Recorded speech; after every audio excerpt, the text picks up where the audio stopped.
தீவினையகலம் மூங்கில் குடியமுதன் பொன்னங்கழற்கமலப் போதிரண்டும் என்னுடைய சென்னிக்கனியாக தேற்றினேன் தென்குலத்தார்க்கு என்ன கடவுடையேன் யான் நயந்தரும் பேரின்பமெல்லாம் பழுதென்று நன்னினர்பால் செயந்தரங்கீர்த்தி ராமானுஜமுனி தாளினமேல் உயர்ந்த குணத்து திருவரங்கத் தமுதோங்க மண்பால் இயம்பும் கலித்துறை அந்தாதி ஓதைசி நெஞ்சமே இனியன் குறை நமக்கு எம்பெருமானார் திருநாமத்தால் முனிதந்த நூற்றிட்டு சாவித்திரி என்னும் நென்பொருளை கலிதந்த செஞ்சொல் கலித்துறை அந்தாதி பாடித்தந்தான் புனிதன் திருவரங்கத் தமுதாகிய புண்ணியனே சொல்லின் தகை கொண்டு உணதடிப்போதுக்கு தொண்டு செய்யும் நல் அன்பரேத்தம் நாமமெல்லாம் நந்தன் நாவின் உள்ளே அல்லும் பகலம் அமரும்படி நல்கு அருசமயம் வெல்லும் பரம ராமானுஜா இது என் விண்ணப்பமே படிகொண்ட கீர்த்தி ராமாயணம் என்னும் பத்தி வெல்லம் குடிகொண்ட கோயில் ராமானுஜன் குணம் கூறும் அன்பர் கடிகொண்ட மாமலத்தால் கலந்துள்ளம் கலியும் நல்லோர் கண்டு கொண்டு வந்து என்னையும் ஆளவர் காக்கினரே. இந்த பாசுரமானது ராமானுஜ நூற்றந்தாதிலே 37வது பாசுரம். ராமானுஜர் என்பது ஒரு பெரிய கோயிலாக சித்தரிக்கப்பட்டுள்ளது இந்த பாசுரத்திலே. அந்த கோயிலே யார் இருக்கா? ராமாயணத்தை குறிவைத்தார். சாமானியமா ஒரு கோயில் என்றாலே அதுல பிரமேயம் என்று சொல்லக்கூடிய பகவானும் இதர தேவதைகளும் குடியிருப்பார்கள். ஆனால் இந்த ராமானுஜருடைய திருவுள்ளத்திலே பிரமாணம் குடியிருக்கு. பிரமாணம் எது? ஸ்ரீமத் ராமாயணம். அந்த பிரமாணத்தை குடிவைத்தார்.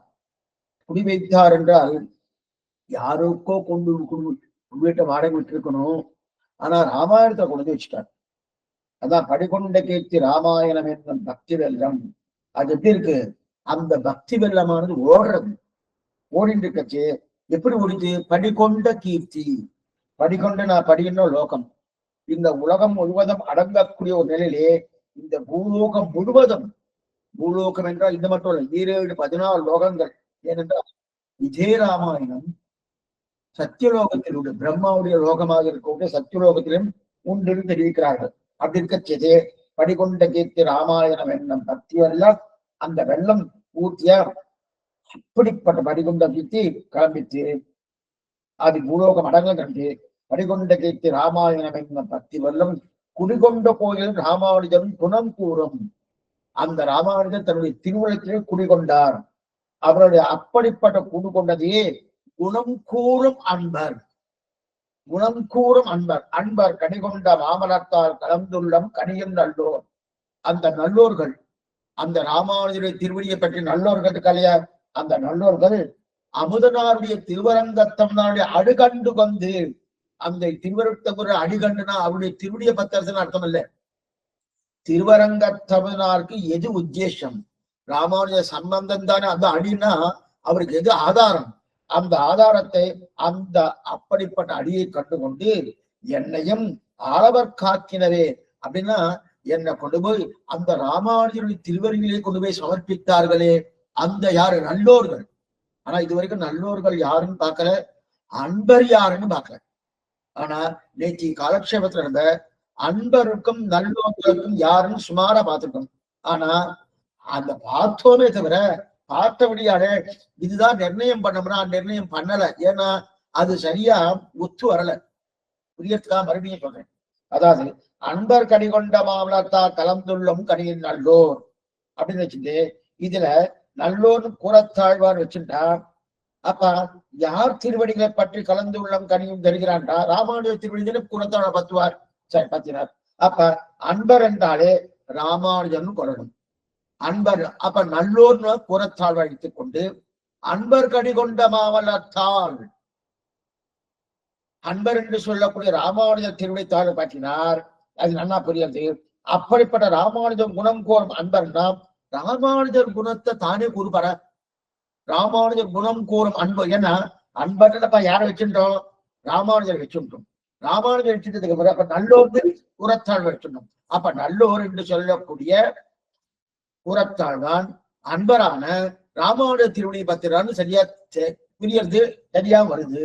ஆனால் அன்பர் கடிகொண்ட மாமலத்தால் கலந்துள்ளம் கனியும் நல்லோர் ராமானுஜர் அன்பர்னா அப்ப ராமானுஜர் தன்னுடைய பிரபாவத்தை தானே சொல்லிக் கொள்ளுவார், சொல்லிக் கொள்ள மாட்டார். அப்ப இது இடிக்குது. சரி சுவாமி, அப்ப கீழிருந்து மேல போனா இந்த கட்டம் இருக்கு, இப்ப மேலிருந்து கீழே வந்தா என்ன தெரியுதுன்னா, மேலிருந்து கீழே சொல்லி பார்ப்போமே. ராமானுஜன் குணம் கூறும் அன்பர் கூறத்தாழ்வார். நல்லா புரிஞ்சுக்கணும். ராமானுஜம் குழப்பமா இருக்கிற மாதிரி தெரியுமே தவிர அவன் குழப்பமே கிடையாது. சொன்ன சப்தத்தையே திருப்பி திருப்பி திருப்பி போடும் போது குழம்புற மாதிரி ஒரு ஆவணம், ஒரு நிலை ஏற்படுமே தவிர உண்மையிலே குழப்பம் கிடையாது. இந்த பாருங்க, ராமானுஜர் குணம் கூறும் அன்பர் திருக்கூறத்தாழ்னு வச்சுக்கோ. பாருங்க, முதல்ல வச்சுட்டு யாரு, நல்லோர் என்கிற ஒரு சப்தத்துக்கு கூறத்தாழ வச்சுட்டு பார்த்தோம். சரியா புரிஞ்சுது. அதுல என்ன ஒரு குற்றம் வருகிறதுன்னா, குற்றம் என்ன, பொருந்தாமை ஏற்படுது. என்ன பொருந்தாமை வருதுன்னா, அன்பர் கடிகொண்ட மாமலத்தால் கலந்துள்ளம் கடியின் நல்லோர் அப்படின்னு இருக்குச்சே. ராமானுஜர் அன்பர் இருக்கு இல்லையா, அப்ப அன்பர்னு ராமானுஜர் வச்சுட்டா, அப்ப அன்பனான ராமானுஜர் தன் பெருமையை தானே சொல்லிக் கொள்வார்னா சொல்லிக் கொள்ள மாட்டார். அது இடிக்கிறது. அப்பனால அந்த அர்த்தம் சேராதுன்னு வந்துட்டு. இது மேலிருந்து கீழே பார்த்ததுல. இப்ப வேறு விதத்துல, சாரி, கீழிருந்து மேல பார்த்தா இந்த கட்டம். இப்ப வேறு விதத்துல மேலிருந்து கீழே பார்ப்போம். அப்ப ராமானுஜன் குணம் கூறும் அன்பர் முதல்ல பார்த்தது ராமானுஜன் பார்த்தோம். இப்ப அன்பர் என்ன சப்தத்துக்கு இப்ப ராமானுஜன் குணம் கூற அன்பர் கூறத்தாழ் வச்சு பார்ப்போம். இப்ப கூறத்தாழ்வார்க்கும் அமுதனாருக்கும் சம்பந்தம் வச்சுப்போம். அப்ப கூறத்தாழ்வாருக்கும் அமுதனாருக்கும் திருவரங்கத்தமிழாக சம்பந்தம் வச்சுக்கிட்டோம்னா, அப்ப என்னன்னா நடுவுல நல்லோர்னு இருக்கு இல்லையா, அந்த நல்லோர் சப்தத்துக்கு குறுக்க யாரா இருக்கணும், யாருமே கிடையாது. ஏன்னா கூறத்தாழ்வாருக்கும் திருவரங்கத்தமுதனாருக்கும் இடையில யாரா இருந்தாலும் யாருமே கிடையாது. இவர் நேரா அந்த திருவரங்கத்தமுதனாருக்கு ஒரு பஞ்சசம்ஸ்காரம் பண்ணிட்டான்னு தெரியாது. அப்படி இருக்கச்சே அப்ப அதுவும் சேராது, அதுவும் சேராது, யாருமே இல்லை. அப்ப நல்லோர்னு அமுதனாரை கொண்டா அடிகண்டு கொண்டு வந்து என்னையும் ஆளவர காத்தினர் என்றால், நானே என்னை ராமானுஜர திருவடிகளை ஆட்படுத்திக் கொண்டேன் அப்படின்னு அர்த்தம் வருது. அப்படின்னு நான் என்ன திருவரங்க தமிழர், அது சேராதே. ஆனா அது சொகத ஸ்வீகாரம் போயிடும். அதனால அது சேராதே, சிரமம்தான். அப்ப மேலிருந்து சொன்னாலும் திருவரங்கத்தமா தன்னை சொன்னதாக வரும். கீழிருந்து சொன்னா ராமானுஜன் குணத்தையே இவரே கூறிக்கொண்டுதான் வரும். இந்த ரெண்டுமே சமம். ஏலிருந்து சொன்னா திருவரங்கத்தவனார் தன்னை சொன்ன தானே நேரா அந்த ஆச்சாரியனான ராமானுஜ திருவடி பத்தினான்னு வருது, அது தப்பு. சரி, கீழிருந்து பார்த்தோம்னா ராமானுஜ தன் குணத்தையே தானே சொல்லி கொடுக்கிறான் வருது, அதுவும் சேராது. இப்ப ரெண்டுமே இல்லையே இருக்கைய. இப்ப என்னன்னா அழகா ஆச்சரியமா மணவாளன் காமிக்கிறார். இப்ப நம்ம பாக்குறது மணவாளனுடைய அவதாரிய பார்த்துட்டு இருக்கோம். கொஞ்சம் சமமான பாசுரம் இது, கொஞ்சம் குழப்பம் இருக்கிற மாதிரி தோணும், ஆனா குழப்பம் இல்லை. ஆனா இந்த குழப்பத்துக்கு விடுவு கடைசியில தான் வரப்படுது.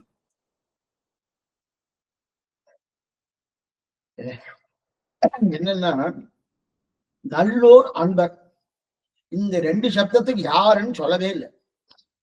அப்ப நல்லோர் என்ற சப்தத்தை யாரை குறிக்கிறது, அன்பர் என்ற சப்தத்தை யாரு, அதுதான் இப்ப நம்ம விசாரம் பண்ணிட்டு இருக்கோம். அன்பர் என்ற சப்தத்தை ராமானுஜன் சொல்லி பார்த்தா தன் பெருமையை தானே சொல்லிக் கொள்ற மாதிரி வருது, சமமா போயிடுது. சார் அப்ப நல்லோர் என்ற சப்தத்தை கூறத்தாழ வச்சுட்டா இந்த சிரமம் வருது. இல்ல சுவாமி, அன்பர் என்ற சப்தத்தை கூறத்தாழ வச்சுட்டு அப்ப திருவரங்கத்தவனாந்தி மாதிரி பண்டாரம் வச்சு விட்டாங்கன்னா அப்ப குறுக்க நல்லோர் யாருன்னு காட்டணும். அதை காட்டுறதுக்கு வழியே கிடையாது, குறுக்க யாருமே கிடையாது. அது மட்டும் இல்ல, இவரு என்னையும் ஆளவர்க்கு ஆக்கினரேன்னு இருக்கச்சே இவரே போய் ராமானுஜர் திருவடியை பற்றினா மாதிரி ஒரு பாவம் வருது, அதுவும் தவறு. அதனால இதுக்கு என்னதான் முடிவு, என்னதான் முடிவுன்னா சுவாமி சொல்லப்படாதானே, வியாக்கியானத்தை சொல்லலையா, கடைசியில தான் சொல்லியிருக்காரு. அதெல்லாம் நம்ம கடைசியில தான் பார்க்கணும். இப்ப இந்த மாதிரி மணவாளம் காட்டிட்டார். ஆனா மணவாளம் காட்டியிருந்தா விட அவர் கோடிட்டு காட்டியிருக்கார். என்ன கோடிட்டு காட்டியிருக்காருன்னா இந்த நிலையில கோடிட்டு காட்டியிருக்கார். அதன் பிரகாரம் தான் பிரலோகஞ்சிய சுவாமி தன்னுடைய வியாக்கியானத்துல அணிந்திருக்கிறார். அது மேல பார்க்கணும். அப்ப ராமானுஜர் திருவடிகள் சம்பந்தம் உடையவர்கள் உத்தேசியர். ஆனா இன்னும் நம்ம கீழே இறங்கணும். அப்படின்னா ராமானுஜர் திருவடிகளை உத்தேசம் என்று இருப்பவர்கள், திருவடி வேணும் என்று இருப்பவர்கள் என்னையும் ஆளவர் காக்கினரே அப்படின்னு தெரிவிக்கிறார். ராமானுஜர் திருவடி சம்பந்தம் இருக்கிற உத்தேசம் இல்லையா, அந்த திருவடி சம்பந்தம் இருக்கக்கூடிய அந்த அன்பர்கள் இருக்க, அடியார்கள் இருக்க இல்லையா, அந்த அடியார்கள் என்ன பண்ணார், என்னை கொண்டு போய் அந்த ராமானுஜன் திருவடிகளை ஆட்படுத்தினார், என்னை சேஷபூதர் ஆக்கினான்னு தெரிவிக்கிறார். இது வரைக்கும் மணவாளனுடைய அந்த அவதாரி புண்ணியத்தை இப்ப பதபதார்த்தம் கொஞ்சம் நிதானமா தான் போனேன். ஏன்னா சிரமமா அத கொஞ்சம் எங்கெங்கெல்லாம் சிரமம் இருக்கோ அந்தந்த இடத்துல எல்லாம் கொஞ்சம் நிதானமா போனதான் நமக்கு புரியும்.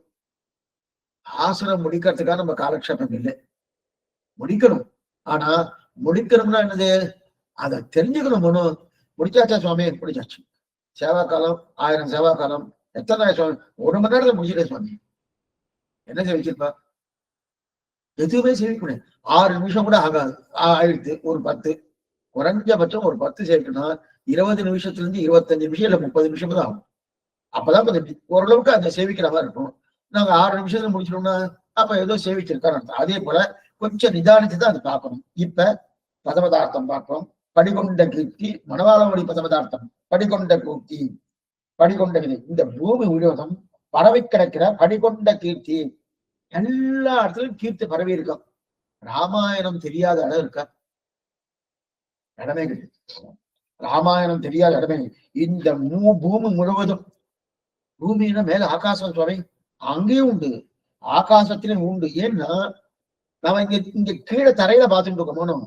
ஆகாசம் சத்தியலோகம், சத்தியலோகம் பரவி அளவுக்கு இந்த ஸ்ரீமத் ராமாயணம் பரவி இருக்கு. அதான் படிகொண்ட கீர்த்தி. படிகொண்டதுன்னா அத்தனை வைபவம் ஸ்ரீமத் ராமாயணத்துக்கு. படிகொண்டதுன்னா இங்க சொன்னது மட்டுமல்ல, அங்கைக்கும் இங்கைக்கும். அங்கைக்கு என்று சொல்லப்பட்டது சத்தியலோகம் பிரம்மலோகம், இங்கைக்கு என்று சொல்லப்பட்டது இந்த பூலோகம். 2 இடத்துலயுமே 14 லோகங்களும் கீர்த்தி பெற்றது ஸ்ரீமத் ராமாயணம். தான் படிகொண்ட கீர்த்தி. ராமாயணம் என்னும் பக்தி வெள்ளம். சுவாமி மணவாளம் அவனுக்கு என்ன எடுத்தா, பக்தி சாகரம்னு எடுத்துட்டார். ஸ்ரீராமாயணம் ஆகிற பக்தி சாகரம். பக்தி பக்தி வெள்ளம் என்றுதான் பாத்திரத்தில் இருக்கு பாருங்க. படிகொண்ட கீர்த்தி ராமாயணம் என்னும் பக்தி வெள்ளம். பக்தி வெள்ளம் தான் பாசனத்தில் இருக்கு. ஆனா மணவாள மௌனிகள் சாகரம் எடுக்கிறார். பக்தி சாகரம். சாகரம்னா சமுத்திரம். என்ன சுவாமி, வெள்ளம்னா சாமானியமா இப்ப வெள்ளம் வருதுன்னா, ஓ நதி அதிகமா போயிடுத்து, ஏரி அதிகமா போயிடுத்து, வெடிச்சுட்டு வெள்ளம் வந்துட்டு அப்படித்தானே சொல்லுவா. இப்ப வெள்ளம்னு ஒரு சப்தத்தை கொண்டு போய் கடல்ல கொண்டு போய் சேர்க்கலாமா? வெள்ள சப்தத்தை கொண்டு போய் நதியை சேர்க்கலாம், ஏரிகளை சேர்க்கலாம். அந்த விஷயத்துல வெள்ளம் என்ற சப்தம் ஏரிகளுக்கும் நதிகளுக்கும் பொருந்தும். ஆனா அந்த வெள்ள சப்தத்தை கொண்டு, வெள்ளம்ங்கிற சப்தத்தை கொண்டு போய் கடல்ல சேர்க்கிறவான்னா சேர்க்கலாம். ஏன்னா அந்த காலத்து தமிழர்கள் வெள்ளம் என்ற சப்தத்துக்கு கடல்னு எடுத்திருக்கா.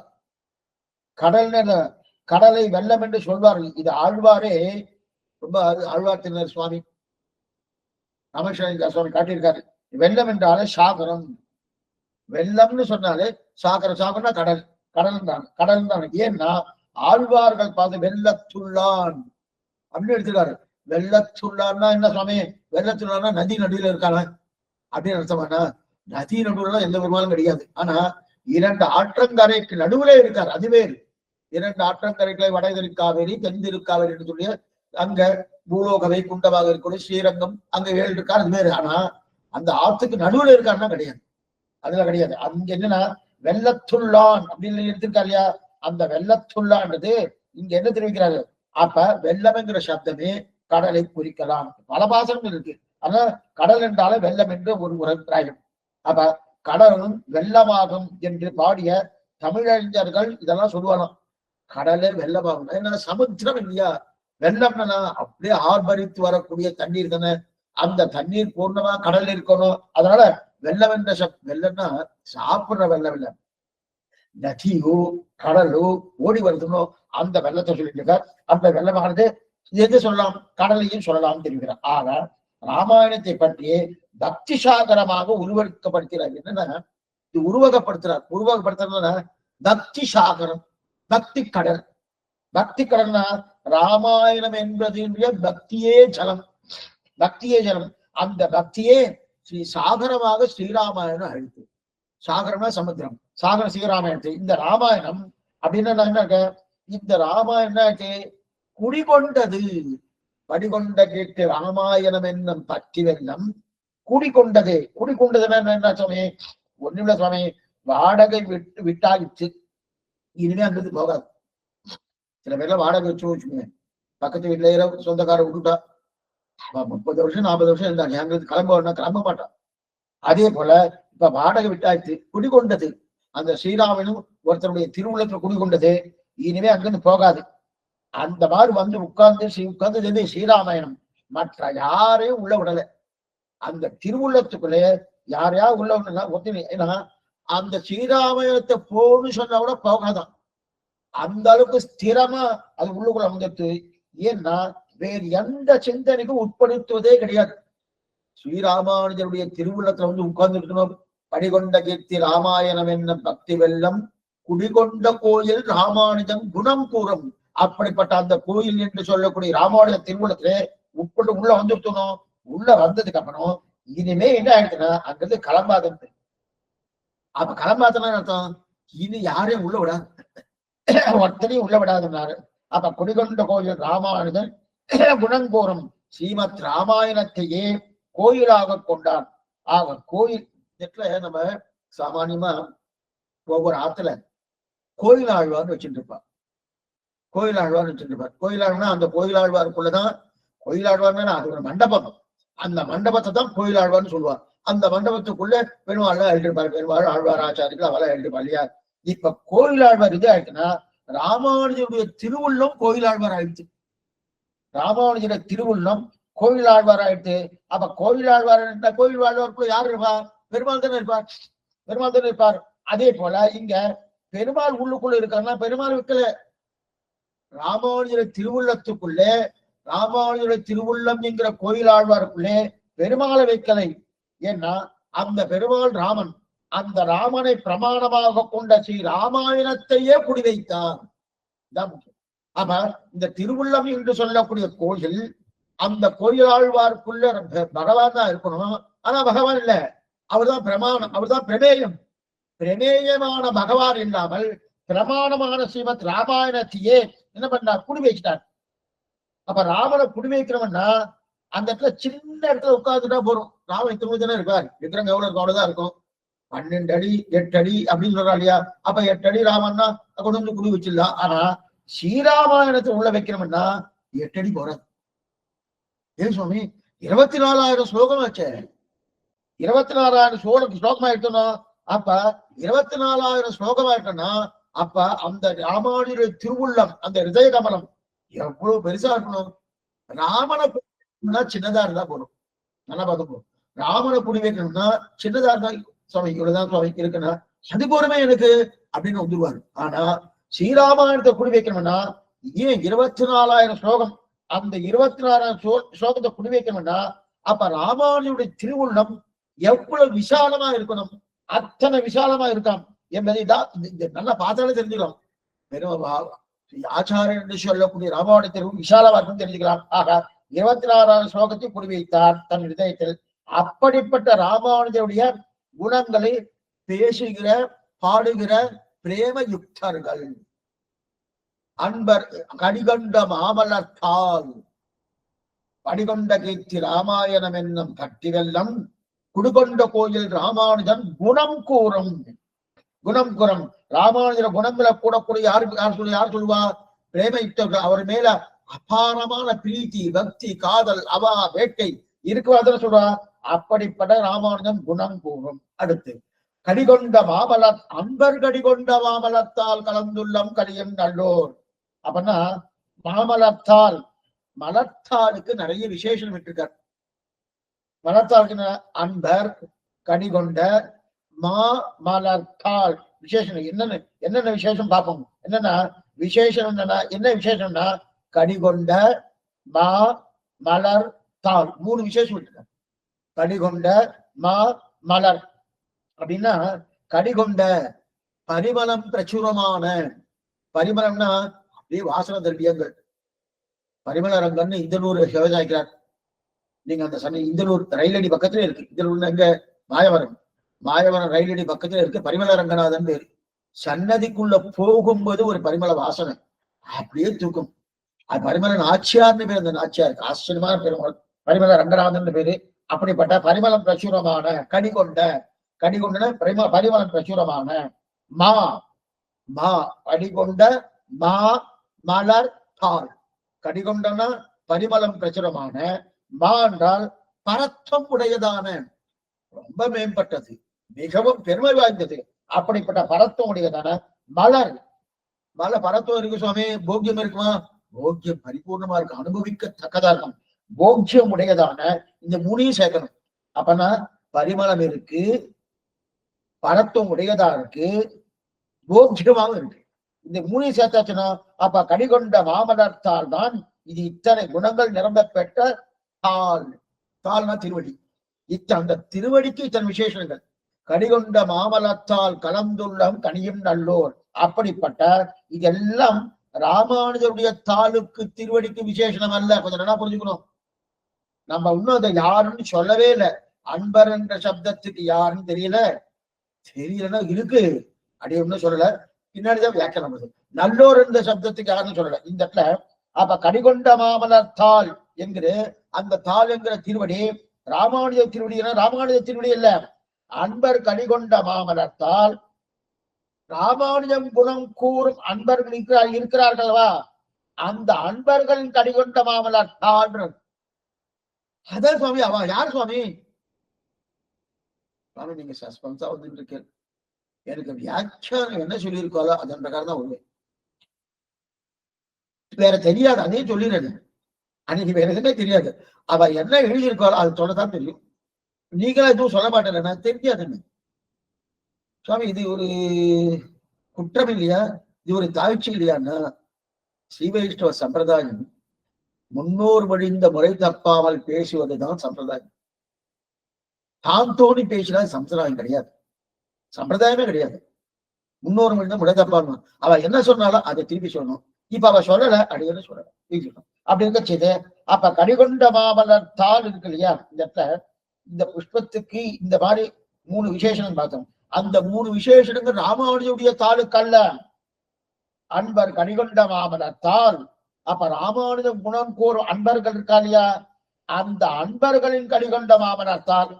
அந்த திருவடிகளில் கொஞ்சம் நெஞ்சம் கனிந்து கலந்து இருக்கக்கூடிய நல்லோர். அன்பர் கடிகொண்ட மாமலத்தால் கலந்து உள்ளம் கனியும் நல்லோர் அப்படின்னு தெரியுங்களா.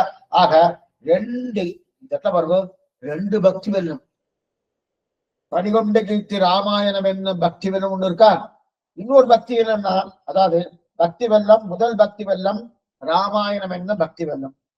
2வது பக்தி வெல்லம்னா ராமானுஜரும் குணம் கூறும் அன்பர்கள் இருக்கிறார்களே, அந்த அன்பர்கள் பிறந்த பக்தி வெல்லம், அந்த அன்பர்களிடத்திலே பிறந்த பக்தி வெல்லம். அப்ப 2 பக்தி வெல்லம் வந்துட்டு, ஒரு பக்தி வெல்லம் ராமாயணம் என்ன பக்தி வெல்லம், இன்னொரு பக்தி வெல்லம் அந்த ராமானுஜர் குணம் கூறும் அன்பர்கள் இருக்காலையா, அந்த அன்பர்களுடைய பிறந்த பக்தி வெல்லம். அது யார் சுவாமி? நீங்க இது புதிர் போட்டுட்டே பேசுற சுவாமி. இந்த பாட்டுக்கு தான் நீங்க இந்த மாதிரி சொல்லிட்டு சார், இது புதிரா சொல்லிருக்கிற. யாருன்னா பார்க்கணும், யாருன்னா யாரோ சிலர் வச்சுக்கணும், யாரோ சிலர். சரி, அப்ப ஏன் சுவாமி குறத்தாழ்வனா இருக்கப்படாதா? இருக்கலாம். ஏன் சுவாமி இப்படி சஸ்பென்ஸா போயிட்டு இருக்கலாம், குறத்தாழ்வு இருக்கலாம். ஏன்னா குறத்தான் வச்சுட்டா மேற்கொண்டு அர்த்தம் சொல்ல முடியும், சொல்லலாம். ஆனா கூறத்தாழ்வ கூடமா சொல்லல, அதே சொல்லிடு. அப்புறம் கொஞ்சம் நீங்க இப்ப புரிஞ்சுட்டு பேருக்கு யாரையோ சொல்றா, யார சொல்றான்னு தெரியல, ஆனா குறத்தாழ்வு அது அடங்கி இருக்குன்னு தெரியுது. அப்ப யாரு சொல்றா தெரியல. ஏன்னா இப்ப என்ன பண்ணார், அந்த கடிகொண்ட கீர்த்தி ராமாயணம் என்ன பக்தி வெல்லம் குடிகொண்ட கோயில் ராமானுஜன் குணம் கூறும் அன்பர் கடிகொண்ட மாமலத்தால் கடந்துள்ளம் கனியன் நல்லோர். அப்படி யாரோ சிலர்னு குறத்தாழ்வு வச்சுக்கலாம், வச்சுட்டோம் வச்சுக்கேன், அப்ப அர்த்தம் சொல்ல முடியும். சரி சுவாமி, அந்த கூறத்தாழ்வார் கோஷ்டி இருக்கா இல்லையா, அந்த அன்பர்கள் கோஷ்டி, அந்த அன்பர்கள் கோஷ்டி இருக்கிற பக்கத்துல இவர் அப்படி திருவரங்கத்தை அப்படி போயிட்டே இருந்தார். போயிட்டே இருக்கச்சு அந்த அன்பர்கள்லாம் பாக்குறான். என்ன பண்றா, ஓ இந்த திருவரங்கத்துல போயிட்டு இருக்காரு, இந்த திருவரங்க தமுங்கிற ஆத்மா வஸ்து இருக்குல்லையே, இந்த ஆத்மா வஸ்து ராமானுஜர் கண்டோ சேஷம், இவர் அது தெரிஞ்சுக்காம போயிட்டே இருக்காரு அப்படின்னு நினைச்சிட்டு அதனை உணர்ந்து என்னுடைய அடியை உணர்ந்து அடிகொண்ட மாமலத்தால் கலந்துள்ளம் கனியும் நல்லோர். அடி கண்டு கொண்டு உகந்து, இந்த இடத்துல அடி என்றது திருவடியை சொல்லாது, கடைசியில் ஒரு அடி வருதுன்னா முதல்ல தாள் என்றது திருவடியை சொல்றது. அன்பர்கள் தாள், அன்பர்கள் யாரும் ஒன்னும் பார்க்கல, கடைசியில அடிகண்டு கொண்டு கொண்டுன்னா அந்த இடத்துல அடிங்கிற சப்தத்துக்கு திருவடியை சொல்லாது. அப்ப அடி என்னன்னா இந்த ஜீவாத்மாவுக்கு எது அடி? சேஷத்துவம். சேஷத்துவம்னா இது ஆச்சாரன் சேஷி தான் சேஷ முதல் இருக்காரியா, அந்த அடி தெரிஞ்சு கொண்டபடியாலே அந்த அடியை தரிசிக்கிறவனோ, அடியின சொரூபத்தை, இதனுடைய சொரூபத்தை, உஜ்ஜீவனத்தை அதான் இருக்காரு. அதாவது இதனுடைய சொரூபம் என்ன? நம்முடைய சொரூபம் என்ன? ராமானுஜ சேஷத்துவம் தான் நம்ம சொரூபம். அவருக்கு ஆட்பட்ட தன்மை அந்த சொரூபம் இருக்கணும். அந்த சம்பந்தமே ஏதுவாக உணர்ந்து அங்கீகரித்தார்கள். இவருக்கு அந்த சம்பந்தம் இருக்கு, இவர் ஏன் சேரல, இதுக்காக இவரை பெண் இருக்காரு அப்படின்னு சொல்லிட்டு இவ அந்த சம்பந்தமே ஏதுவாக, சம்பந்தமே ஏதுவானா சம்பந்தமே காரணம். உடல் தூக்குன்னு நம்ம நேற்று ஒன்று பார்த்தோம். அந்த சம்பந்தமே காரணமாக வைத்து அங்கீகரித்தார்கள் என்னை அப்படின்னு திருவரங்கத்தை வார்த்திருக்கிறார். அப்பன்னா அவர்களுக்கு ஒரு ஆனந்தமா, அங்கீகரித்தபடியா ஆனந்தமா சொன்னேன். ஆனந்தம்னா ராமானுஜ திருவடியை பற்றிட்டார் அப்படின்னு ஆனந்தமான அந்த ஆனந்தம் இல்லை. ராமானுடைய திருவடியை பத்தின இப்ப நமக்கெல்லாம் சுவாமி ஸ்ரீபதி போய் சேவிச்சேன், ஆனந்தமா இருக்கு. அந்த ஆனந்தம் இல்லை. ஏன்னா ராமானுய திருவடியை பற்றும் கோஷ்டியில் இவரும் ஒருத்தர் தானே அப்படின்னு என்று அந்த சம்பந்தத்தை நினைத்தே ஆனந்தமா. இதுதான் ரொம்ப முக்கியம். ஒரு ஸ்ரீ வைஷ்ணவ ஒருத்தர் உள்ள வரான்னா நம்ம கோஷ்டி அப்படின்னு நம்ம ஆனந்தப்படணும். அவரா நேற்று வரைக்கும் இருந்தார் சுவாமி, இன்னைக்கு வந்திருக்கார். என்ன இருந்தாலும் நாம தனி, அவர் தனிதான். அவர் தனியாவே இருந்தோம், அவருக்கு ஒண்ணும் தெரியாது, அவருக்கு ஆச்சாரம் இருக்காது. தனியா வைக்கணும் ரொம்ப தவறு. இப்ப இவெல்லாம் ஆனந்தப்படுறான். அன்பர் கனி கொண்ட மாமலத்தால் கலந்துள்ளம் கனியும் நல்லோர் இருக்காளிய, அந்த நல்லோர்கள்லாம் ஆனந்தப்படுறா. எதனால ஆனந்தப்படுறான்னா, இந்த திருவரங்க தமிழ்நாடு கொண்டு போய் ராமானுஜ திருவடியை சேர்ப்பித்தோம் என்கிற ஆனந்தம் இல்லை. இந்த திருவரங்க தமிழனார் நம்முடைய சம்பந்தத்தை பெற்றாரே. நம்முடைய சம்பந்தத்தை பெற்றார்னா ராமானுஜருடைய சம்பந்த கோட்டி இருக்கணும், திருவடி சம்பந்த கோட்டி.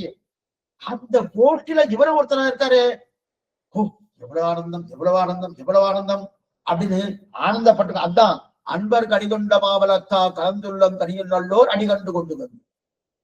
அப்ப அந்த ஆனந்தம் நம்ம கோட்டில ஒரு ஸ்ரீ வைஷ்ணவா வந்தாலே அதுதான்.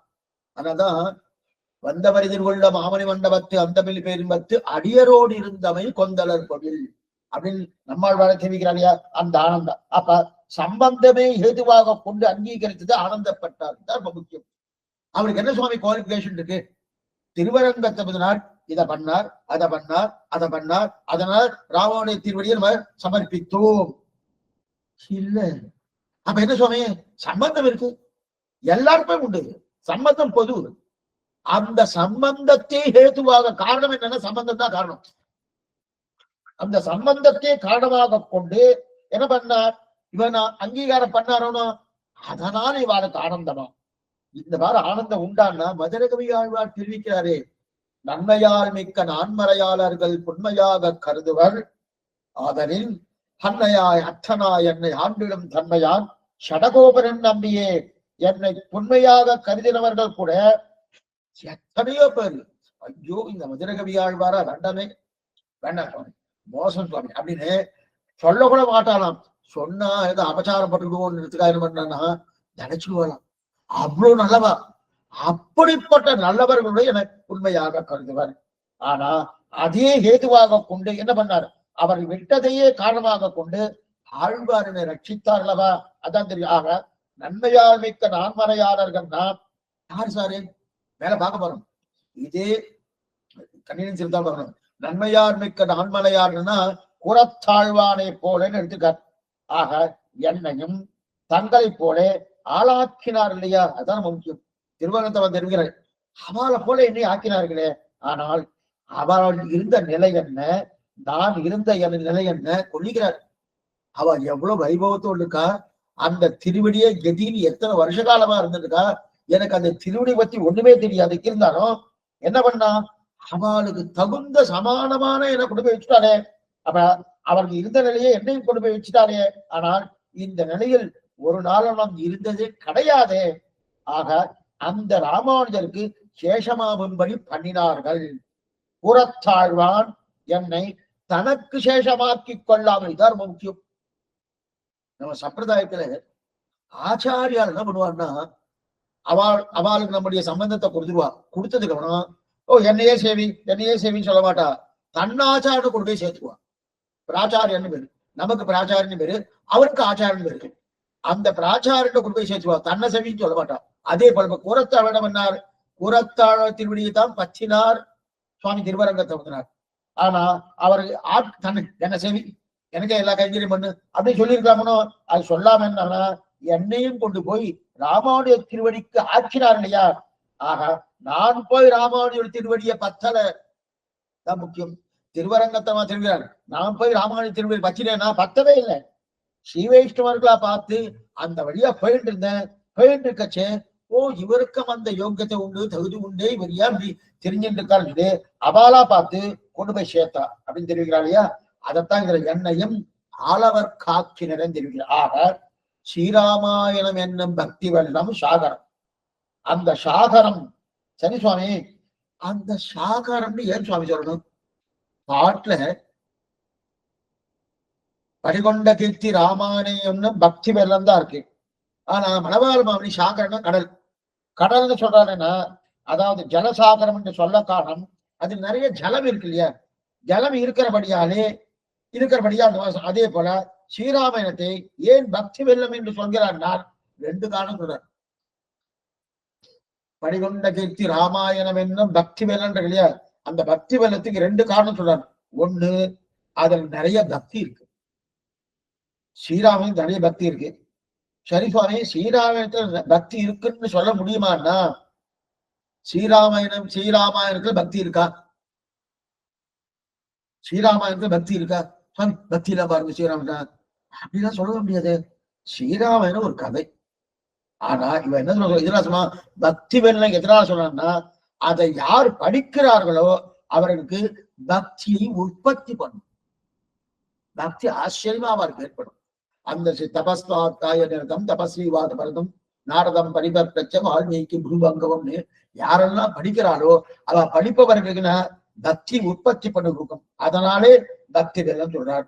ரெண்டாவது, நிரவதிக பக்தி ஜனகத்துவம். பக்தி பிறக்கணும்னாலே பிறந்த பக்தி வளரணும்னு. நிரவதிக பக்தி ஜனகத்துவம்னா பக்தி பிறந்தா மட்டும் போறாது, வளரணும். இதுபோல ஈன்ற முதல்தா ஷடகோபன் மைம்பால் வளர்த்த இதத்தாய் ராமானுஜன் பெற்று போட்டுட்டார் திருவாய்மொழியை நம்மாழ்வார். ஆனா பெற்றாமதும் போறாது, வளர்க்கணும். வளர்த்த தாய் யசோதை, பெத்த தாய் தேவகி. அதே போல பெத்த தாய் நம்மாழ்வார், வளர்த்தது யாரு? சுவாமி ராமானுஜன். அப்ப வளரணும். அந்த வளர்றது என்ன சுவாமி? அந்த கதையத்தான் ஸ்ரீராமாயணம் சொல்றது. அப்ப உங்களுக்கு பக்தி வரணும்னாலே ஸ்ரீராமாயணம் சேவிச்சாலும் பக்தி எல்லாம், ஏன்னா பக்தி எல்லாமே ஸ்ரீராமாயணம் தான். அப்ப படிகொண்ட கீர்த்தி ராமாயணம் என்னும் பக்தி வெள்ளம் குடிகொண்ட கோயில் ராமானுஜன் குணம் கூறும் அன்பர் கடிகொண்ட மாமலத்தால் கலந்துள்ளம் கனியம் நல்லோர் அடிகண்டு கொண்டு வந்து என்னையும் ஆளவர் காக்கினேன். இந்த பரி என்கிற சப்தம் என்னன்னா, பரிங்கிற சப்தத்துக்கான கடி இருக்கு இல்லையா, கடிகொண்ட அப்படின்னு கடினா பரிமலன் எடுத்திருக்கார் மணவாள மேற்கொண்டு பிரலோகஞ்சியுடைய வியாக்கியான அவதாரிகை பார்க்கணும். ஆச்சரியமான அவதாரிகை, ரொம்ப நல்லா இருக்கும். ஆனா இன்னும் நம்ம நல்லோர்கள் சப்தத்துக்கு யாருன்னு எடுக்கல, அன்பர்கள் சப்தத்துக்கு யாருன்னு எடுக்கவே இல்லை. சுவாமி உங்களுக்கா தெரியுமானா தெரியும், தெரியாம நம்ம தெரியும். இப்ப பிரலோகஞ்சியுடைய வியாக்கியம் 37ஆம் பாட்டு. இந்தப்படி ஆசிரியன சௌகரிய பாதங்களான கிருபாதி குணங்களை நீர் அறிந்த பின்னேறு ஆசிரியத்தது உமக்கு இப்படி தெளிவு பிறந்தது என்னென்று கேட்டவர்களை குறித்து முதலிலே நான் அறிந்து ஆசிரியத்தேன் அல்லேன். எம்பெருமானாருடைய கல்யாண குணங்களை அறிந்து அனுபவிக்கும் பிரியதமருடைய திருவடிகளிலே அவகாசத்து அனுபவிக்கும் ரசஞர் தங்களுடைய பர சமர்த்திக பிரயோஜன ஆகையாலே என்னை பார்த்து அங்குத்தைக்கு ஆளராக்கி அனன்யார்க ஆகும்படி பண்ணினார்கள். அத்தாலே நான் அறிந்தேன் என்கிறார். ஆச்சரியமா தெரிவிக்கிறார். இப்ப என்ன ஆயிட்டுன்னா, இதுவரையில் யார் அன்பர் யார் நல்லவன்னு ஒன்னும் சொல்லவே இல்லை மணவாள மௌனிகள். அதை அடிக்கடி இதை சொல்லியே இருக்கு. உங்களுக்கு அந்த சந்தேகமும் வந்திருக்கும், ஏன் சுவாமி இந்த வார்த்தைக்கு அடிக்கடி சொல்லி சொன்னா தானே. ஒரு வியாக்கியானம் வந்துட்டாங்க, அத முதல்ல இருந்து என்ன போறதுன்னு சொல்லணும் போனோம். அது சொல்லாம இருந்துருக்கு இல்லையா? அப்ப சொல்லாம இருந்தபடியால இன்னும் வரல. இன்னும் இந்த அவதாரிகளும் சொல்லல. மேற்கொண்டு கடைசியில் வியாக்கியானத்திலும் கடைசியில தான் சொல்ல போறார். பார்ப்போம். இப்ப சொல்லல. ஆனா சொல்லலன்றதுக்காக பிரலோகஜீர் விடல. மணவாள மாவடிகள் பதபதார்த்தமாகட்டும், அதே போல அவருடைய அவதாரிகையாகட்டும், அந்த திருவுள்ளத்துல எதை வைத்துக் கொண்டு வனவாரமாக அந்த பதபதார்த்தங்களும் அவருடைய வியாக்கியான அவதாரிகையும் பண்ணினாரோ அது இந்த திருவுள்ளத்தை கொண்டே திருலோகஞ்சிய சுவாமி சட்டமா அவருடைய திருவுள்ளத்தைப்படி மேற்கொண்டு இருக்கு பண்ணியிருக்கார். பின்னாடி பார்க்கணும். இப்ப நீ உடனே இப்ப ஒரு கேள்வி வந்துருச்சு. அடிக்கடி என்னைக்குமே சிஷ்யா நிறைய பேர் இருந்தாலும் கேள்வி கேட்பான். கேள்வி கேட்டா தான் நமக்கு அதனாலதான் அடிக்கடி எனக்கு சொல்லிருக்கேன், இதான் சந்தேகம் தான் கேட்கலாம்னு சொல்றது காரணம் என்னன்னா, கேள்வி கேட்டா தான் மேற்கொண்டு. ஆனா அந்த கேள்வி சம்பிரதாயமா இருக்கணும். எங்க காத்துல பூனை வந்துட்டு, எங்க காத்துல மானு வந்துட்டு, கண்டுகுட்டி போட்டு, அதெல்லாம் கேள்வி இல்லை. இது சொல்ல வந்தாங்க. அந்த மாதிரி இந்த சம்பிரதாய கேள்வி கேட்கிறானோ. இப்ப அவ ஒரு கேள்வி கேட்கிறான். என்ன கேட்கிறேன்னா, திருவரங்க தமிழா பார்த்து, சுவாமி நீர் போய் ஆசிரியத்தேரணும். ஆமா. அப்ப ராமானுஜர் ஆசிரியத்தா எப்படி ஆசிரியத்தேர், என்னமா ஆசிரியத்தேர் என்று அவர் கேட்கிறார். ஏன் கேட்கிறான்னா, இவ ஆசிரியப்பட்டுக்கிறாரா கேட்கிறா. இப்ப ராமானுஜர் 2 விதமான கல்யாண குணங்கள் உண்டு. பகவானுக்கே 2 விதமான கல்யாண குணங்கள். 2 தான் இருக்கா சுவாமினா, 2 விதம்னு சொல்றேன். 2 விதம்னா, பகவானை பற்றுவதற்கு முன்பு அவருக்கு இருக்க வேண்டிய கல்யாண குணங்கள், பற்றின பிறகு நமக்கு காரியம் பண்ணணும் அதுக்குண்டான கல்யாண குணங்கள். இந்த 2 கல்யாண குணம் இருக்கணும். அப்படின்னா நாம் பற்றுவதற்கு அனுசரணையாக இருக்கக்கூடிய கல்யாண குணங்கள் ஒரு வகை. நல்லா புரிஞ்சுக்கோ. பற்றுவதற்கு அனுசரணையாக இருக்கக்கூடிய கல்யாண குணங்கள் ஒரு வகை. பற்றின பிறகு நாம் காரியம் பண்ணணும். காரியம் நான் சீதை குணம் கொடுக்கணும். வேற என்ன இருக்கு? கைங்கரியம். கைங்கரியம் தான் காரியம். அந்த கைங்கரியம் பெறணுமோ, அந்த கைங்கரியத்தை கொடுப்பதற்குண்டான சக்தி இருக்கணுமோ, அந்த சக்திக்கு உண்டான ஒரு குணம் இருக்கணுமோ, அந்த குணம். இதுக்கு என்ன தெரியுமா பேரு? இதெல்லாம் நல்லா ஞாபகம். ஆசிரித காரிய ஆபாதக கல்யாண குணங்கள். இது ஒண்ணு. ஆசிரித காரிய ஆபாத கல்யாண குணங்கள். ஆசிரியன சௌகரிய ஆபாத கல்யாண குணங்கள்.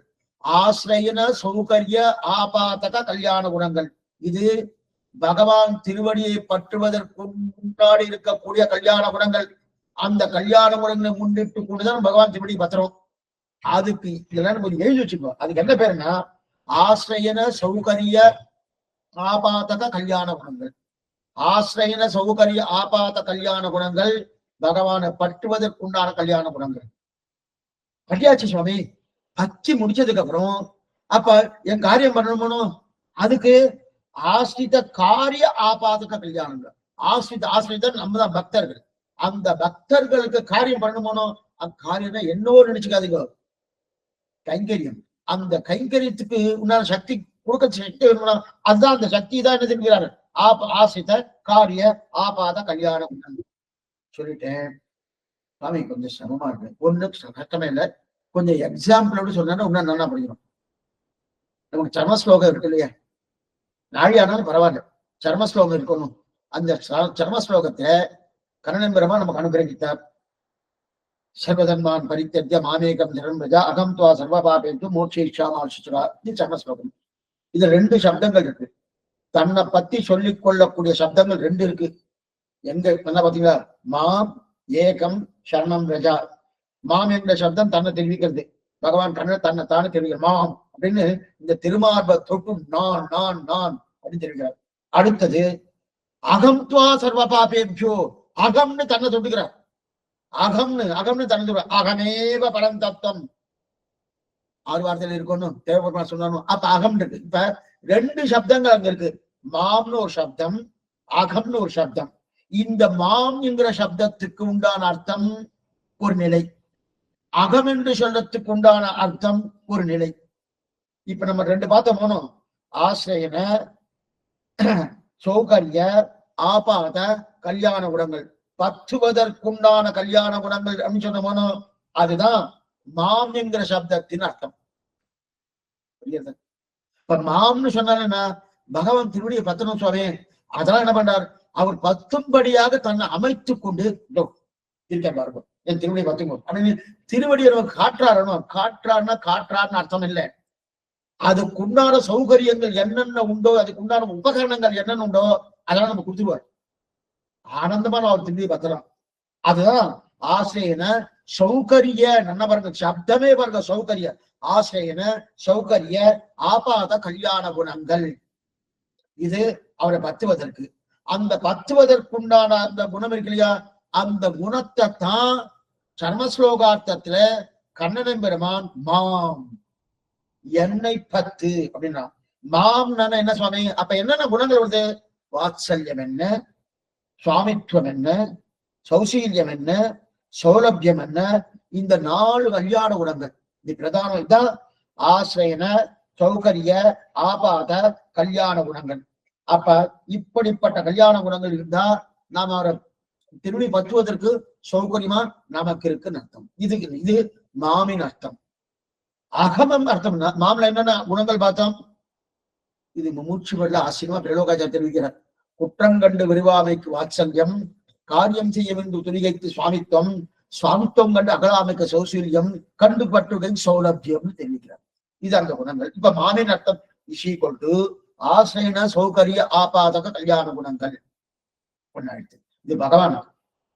அடுத்து திருவிடி பத்தியாச்சு.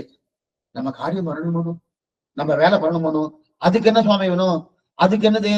ஆசிரித காரிய ஆபாதக கல்யாண குணங்கள். ஆசிரித காரிய ஆபாதக கல்யாண குணங்கள். அது எங்க சுவாமி இருக்கு? அகம். நம்ம காரியம் பண்ணணும்னாலே சுவாமி உங்களுக்கு அந்த சக்தி இருக்கா? நீர் பண்ணுவீரா? வந்துடும். சில பேர் தான் சொல்லணும், என்னால கொடுக்க முடியுமா? என்ன பத்தா அது மாதிரி சொல்லிட்டு நான் எப்படிப்பட்டது தெரியுமா அப்படின்னா ஒரு பெருமையெல்லாம் சொல்றாரணும். இப்ப இந்த இடத்துல பெருமை சொல்லணும். அப்ப அகம் சப்தத்துக்கு உண்டான குணங்கள் வேறு, மாம் சப்தத்துக்கு உண்டான குணங்கள் வேறு. மாம் சப்தம் குணங்கள் வச்சே தன்னை எளிமைப்படுத்திக்கணும். எளிமைப்படுத்தினால்தான் நம்மால அவர் திருவடியை பத்த முடியும். அவர் எங்கேயோ மேல இருக்கார் சுவாமி, எங்கேயோ இருக்கார் சுவாமி. பத்தணும் சுவாமி, பத்தனமா பத்தனம் நினைச்சுங்கோ, பத்த முடியாது, பிரயோஜனமே இல்லை. எங்க பத்தனம்? அப்ப அவர் எளிமையா நான் பத்தும்படியா அமைக்கக்கூடியதான் மாம். அப்ப மாம் சப்தத்தாலே எளிமை சொல்லப்படும். எத்தனை அர்த்தங்கள் கிடைக்குங்க. தனிச்சரமம்னு ஒரு கிரந்தம் திருலோகாச்சாரம் பண்ணியிருக்காரு. ஆசி கேட்கணும்னா என்னைக்கும் தெரியாது, இருக்கணும். அதுக்கப்புறம் அகம். இப்ப நாம் திருவிடி பத்தியாச்சு. எந்தெந்த குணங்கள்? வாத்சல்யம், சுவாமித்தம், சௌசீல்யம், சௌலபியம், அதுவும் திருவிடி பத்தியாச்சு. இப்ப திருவிடி பத்தணும்னு என் காரியம் பண்ணணும். அகம்ன்றார். அகம் பா சர்வ பாபேட்டியோ. அர்ஜுனா நீ ஒன்னும் கவலைப்படாத, எல்லா பாபங்களும் நான் உனக்கு விடுவிக்கிறேன் அப்படின்னு தெரிவிக்கிறானே. அப்ப காரியம் பண்றாரோ. அந்த காரியத்துக்கு உண்டான குணங்கள் என்ன? சர்வஜத்துவ, சர்வ சத்தத்துவ, பிராப்தத்துவ, பூர்ணமான குணங்கள். சர்வஜத்துவம் எல்லாவற்றையும் அறியக்கூடிய தன்மை, சர்வ சத்தியத்துவம் எல்லா சக்திகளும் உண்டு. அறிந்தா மட்டும் போறாது, சக்தி இருக்கணுமா பண்றதுக்கு சொல்றேன். பிராப்தத்துவம், சரி சுவாமி 2 இருக்கு சுவாமி, எனக்கு பண்ணுமா? பண்ணுவாரு. அப்படிப்பட்ட பூர்ணமான கல்யாண குணங்கள். இதுதான் 2 கல்யாண குணங்கள். ஆசிரித காரிய ஆபாத கல்யாண குணங்கள், ஆசிரியன சௌகரிய ஆபாத கல்யாண குணங்கள் அப்படின்னு இருக்கு. இந்த கல்யாண குணம் என்பது கிருபை, தயை முதலான கல்யாண குணங்கள். ஆனா இங்க சொல்றது நான் பகவானை பத்தி சொன்னேன். ஆனா இத்தனை நாள் சொன்னது கண்ணை பத்தி. அங்கதான மாமின் அர்த்தம், அகமின் அர்த்தம் பார்த்தோம். அப்ப மாமின்னா சத்தியம் நினைக்காதீங்க. மாமி மாமின்றால் அந்த மாமி மாமின் அண்ணா மாம் என்கிற சப்தத்தின் அர்த்தம். மாமின்னு அர்த்தம், மாமிங்கிற சப்தத்தின் அர்த்தம். அகமின்னா அகம் என்ற சப்தத்தின் அர்த்தம். சரி, இதெல்லாம் யாரை பத்தி? கண்ணன் பத்தி சொல்ல. இதெல்லாம் சுவாமி எம்பெருமானாரை பத்தி சொல்லியிருக்கு. அப்ப ராமானுஜருக்கு ஆசிரியன சௌகரிய ஆபாத கண்ணங்கள் உண்டா? உண்டு. அவருக்கும் உண்டு சுவாமி, அவருக்கும் உண்டு. அந்த கல்யாணம் உண்டு. ஆனா இப்ப திருவரங்கத்தை வந்து என்ன தெரிவிக்கிறான்னா, அதெல்லாம் நான் தெரிஞ்சுட்டு நான் அவர் திருவடியை பத்தினு நினைக்கிறேடா இல்லைன்னு. இந்த சிஷ்யாலாம் என்ன கேட்டிருக்கா? இப்ப 2 விஷயம் கேட்கணும். 2 பகுதிகளா பார்த்தோம்.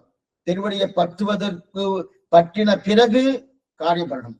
பற்றுவதற்கு முன் நான் அவர் திருவடியை பற்றும்படியான பகவான் அமைத்துக் கொள்ளணும். இது பகவான் விஷயத்துல பார்த்தோம். அந்த மாதிரி எம்பெருமானார் கொண்டன உண்டு. இப்ப அந்த திருவரங்கத்தமா சிஷ்யால என்ன கேட்கிறான்னா, இந்த குணங்கள்லாம் தெரிஞ்சுட்டு அதெல்லாம் தெரிஞ்சுட்டு ஓ ஆசித்த ஆசிரியன ஆசிரிய சௌகரிய ஆபாத கல்யாணம் தெரிஞ்சுட்டு நீ போய் பத்தினீரா அப்படின்னு கேட்க, என்ன சுவாமிகள் அதெல்லாம் எனக்கு தெரியுமா? நான் ஒண்ணுக்கு உண்மை தெரியாது, அதெல்லாம் எனக்கு தெரியாது. அடியனுக்கு ஆசிரியனும் தெரியாது, மூலம் யார் சொல்ற திருவரங்கத்தவன் தெரிகிறார், ஆசிரியனும் தெரியாது, மூளையும் தெரியாது, எப்படி ஆசிரியக்கணும், அவர் திருவடி எப்படி பத்தணும் அதுவும் தெரியாது. ஆனா ஒண்ணு தெரியும், எனக்கு ஆபத்து மட்டும் இருக்குன்னு தெரியும். இது ஒத்தத்தரும் நம்ம சொல்லிக்கணும். ஆபத்து இருக்கா? இருக்கு. சம்சாரமே ஆபத்து தான். இந்த சம்சாரம் அப்ப இந்த ஆபத்து வந்து போக அந்த ஒரே வழி உடையவர் திருவடி, மற்றது கிடையாது. இருக்கட்டும் அப்படின்னு இந்த ஆபத்து இருக்குன்னு மட்டும் தெரியும், அவ்வளவுதானா? இதெல்லாம் நான் கண்டதும் கிடையாது, கேட்டதும் கிடையாது. இதெல்லாம் எனக்கு என்ன தெரியும்? நீங்க என்ன நினைச்சிருந்தீங்க? ஓ நானா தெரிஞ்சுட்டு ஞானத்தோடு நல்லா தெரிஞ்சுட்டு ஆசிரியன சௌகரிய ஆபாத கல்யாண முறைங்களை பத்தினே நினைக்கிறேடா, அந்த மாதிரி இல்ல, ஒண்ணும் கிடையாது. அப்ப எம்பெருமானாருடைய கல்யாண முறையை அறிந்து அனுபவிக்க நல்லோர்கள் இருக்காளே, அப்படி எப்படி பத்திரிகையில அவ கேட்கிறா? எம்பெருமானாருடைய கல்யாண முறைகளை அனுபவிக்க நல்லோர்கள் இருக்காங்க, அந்த நல்லோர்கள் யார்? சுவாமி பேர் சொல்லுங்க சுவாமி. கூரத்தாழ்வார் முதலானவர்கள். அந்த கூரத்தாழ்வார் முதலானவர்களுடைய அவளுடைய சுவாவம் எதுன்னா, அவளுக்கு இயற்கையானது படி, தன் படி இதுவே முன்னாடி பாசனம் பார்த்துக்கணும். அவளுடைய சுவாவம் எதுன்னா, மற்ற பேரை வாழ்விப்பதே அவள சுவாவம், அவளுக்கு குறிக்கோள். பரசமுர்த்தின்னு சொல்லுவா. நாம நித்தியம் சொல்றோமோ, கடல் சூழ்ந்த மண்ணுலகம் வாழ சர்வே ஜனா சுகினோ பவந்து, எல்லாரும் வாழணும், எல்லாரும் வாழணும். ஸ்ரீவைஷ்ணவா மட்டும் இல்ல, அந்த ஸ்ரீவைஷ்ணவன் அல்லாதவர்களும் நான் பெற்ற பேரு 400 பெறட்டுன்னு பிரார்த்தித்த சம்பிரதாயம் ஆச்சரியமான சம்பிரதாயம். எதிரி கூரத்தாழ்வானுக்கு கண் போனதுக்கு காரணமே அவன் தான். நாம தான் என்ன பண்ணுவோம்? ஓ எப்படி பழிவாகணும், எனக்கு கண் போயிட்டா உனக்கு பிராணமே போனும்படி பண்றேன் அப்படின்னு பண்ணுவோமோ. நான் பெற்ற பேரு 400 பெறட்டுங்கிற சம்பிரதாயம். அப்ப இந்த பூர்வாச்சாரியாரு எப்படிப்பட்டவா வாழலாம் அப்படின்னா, அவளுக்கு என்ன இதாவது நல்லோர்கள். எப்படிப்பட்ட நல்லோர்கள்? அன்பர் கடிகொண்ட மாமலத்தால் கலந்துள்ளம் கடியின் நல்லோர் கூரத்தாழ்வார் முதலானவர்கள். அவளுடைய ஸ்வபாவம் என்னன்னா, தாங்க எப்படி போனாலும் மற்றவைதான் அதமம் மத்தியமும் உத்தமம் சொல்லுவா. அதமன் என்ன பண்ணுவான்னா, அவன் அழிஞ்சாலும் நான் வாழணும் நினைப்பான் அதமன். மத்தியமன் என்ன பண்ணுவான்னா, நானும் வாழணும் அவனும் வாழணும். சில பேர் இப்படி இருப்பா, சில பேர் எப்படி இருப்பா, நானும் வாழணும் அவனும் வாழணுமே அப்படின்னு இருப்பா. உத்தமன் யார் தெரியுமா? ஓங்கி உலகளந்த உத்தமன். உத்தமன்னா தான் அழிந்தாலும் அவ வாழணும். அதுதான் நம்ம சம்பிரதாயம். நானேதான் ஆயிடுக, எத்தனை ஒன்னு இரண்டு நிறைய எடுக்கலாம். அப்படி இருக்கச்சே இவருடைய குறிக்கோள்னா பரசமுர்த்தி, மற்ற எல்லாரும் நன்னா வாழணும். அப்ப ராமன் வாழணும்னா என்ன பண்ணணும்? ராமன் திருவடியில் அடையணும். வாழணும்னா உடனே வாழ்ந்துட முடியுமா? பகவான் அதை வாழ வைக்க மாட்டார். அப்ப என்ன பண்ணும்? ராமன் திருவடியை அடையணும். ஆக ராமனுடைய திருவடிகளை என்னை ஆளாக்கினார்கள். ஆளாக்கின சேஷபூதர்கள் ஆக்கினார்கள். திருவரங்கம் நான் அறிந்து பத்தல. அன்பர் கடிகொண்ட மாமலத்தால் கலந்துள்ளம் கடியம் நல்லோர் என்று சொல்லக்கூடிய புறத்தாழ்வார் முதலானவர்கள் தான் என்னை கொண்டு போய் ராமானுஜருக்கு சேஷபூதன் ஆயிட்டு கொண்டு போய் அங்க சேர்த்தா. சேர்த்தது மட்டும் இல்ல, அனன்யார்கம் ஆகும் படி பண்ணினார்கள். அனன்யார்கம்னா அவருக்கே ஆட்பட்ட தன்மை. இந்த இடத்துல ஒரு நல்லா புரிஞ்சுக்கணும். அப்ப நான் அவருக்கு என்ன வேற யாரும் ரங்கநாதன் பார்க்க மாட்டாங்க, முகத்தை திரும்பிக்கிறேன். நம்பெருமாள் எழுதிருக்கா சொன்னேன், இருட்டு எம்பெருமானார் எழுதிருக்கா சொன்னேன், எங்க இருக்கா சொல்லுங்க, இதை வந்துடுறேன். இதுதான் அனன்யார்க சேஷத்துவம், அவனுக்கே ஆட்பட்ட தன்மை. அந்த மாதிரி ஆக்கினாலும் யாரு? புறத்தாழ்வார் முதலான பெரியோர்கள் அந்த மாதிரி அனன்யார்க சேஷம் ஆக்கும்படி ஆக்கினா. இதனால்தான் அவர் ஸ்வபாவம் எனக்கு தெரிஞ்சது. அதனாலதான் என்ன, அந்த எம்பெருமானார் ஸ்வபாவம் எனக்கு தெரிஞ்சு நான் போய் ஏதோ சாஸ்திரத்தை கத்துண்டோ இல்ல இந்த மாதிரி நீங்க சொன்னீங்க அதெல்லாம் தெரிஞ்சுட்டோ அதெல்லாம் நான் பண்ணவே இல்லை. ராமானுஜ சுபாவம் நான் அறியவே இல்லை. அதைத்தான் வால்மீகி இவர் தேர்ந்தெடுக்கிறார். ஆச்சரியமா திருவரங்க தெரிவிக்கிறார். இதுதான் அவதாரை முற்றுப்படுத்தி இந்த வியாக்கியானம். படிகொண்ட கீர்த்தி என்றும் சதகோடி சதகோடி பிரவிஸ்தரம் என்றும் வேதே பிராசே சாச்சேது சாட்சாத் ராமாயணாத்மா என்றும் சொல்கிறபடியே பூலோகத்தை எல்லாம் வியாபித்திருக்கிற கீர்த்தி உடைத்தவன படிகொண்ட என்ற இது உபலட்சணம். சத்தியலோகத்தில் என்னும் பிரம்மாவும் தாதர்சரான நாரத பகவானும் பூலோகத்தில் வந்து வால்மீகியை குறித்து நியமித்தும் உபதேசித்தும் போருகையாலே இதனுடைய கீர்த்தி ஊர்துவலோகங்களை விட பிரசித்தமாயிருப்பது. படிகொண்ட கீர்த்தி. இந்த இடத்துல ராமாயண ஸ்லோகம் எடுத்துட்டார். வால்மீகி கிரி சம்புரா, வால்மீகி கிரி சம்புதான். வால்மீகி என்கிற கிரி அப்படின்னு இருக்க, கிரினா மலை, வால்மீகின்னு ஒரு மலையம். அந்த மலை இருந்தாலே என்ன ஆகும்? இப்ப நதி இருக்கு, நதி என்றாலே இப்ப நதினா தண்ணி இருக்கும். ஆனா மழைகள்லாம் பிரதானமா மலையில தான் கொட்டும். அந்த மலையில கொட்டக்கூடிய அந்த தீர்த்தம் ஜலமானது நேர நதிக்கு தானே வருது, நதிக்கு தானே வருது. அதே போல இங்க நதி என்ன மலையில கொட்டணுமோனோ, அப்ப மேலும் அப்படிப்பட்ட சொக்கதான் சாகரம். சாகரம் என்ன? மலையில கொட்டக்கூடிய மலை ஜலமானது நேரே அப்படி நதிக்கு வருதணும், நதிக்கு வந்து அங்கிருந்து சாகரம் என்று சொல்லக்கூடிய கடலுக்கு போறதணும். இப்ப என்ன சாகரம் சுவாமி?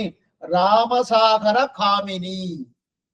ராமசாகர காமினி அப்படின்னா ராமன் என்கிற பெரிய சாகரம், சமுத்திரம். ராமனே சமுத்திரமா?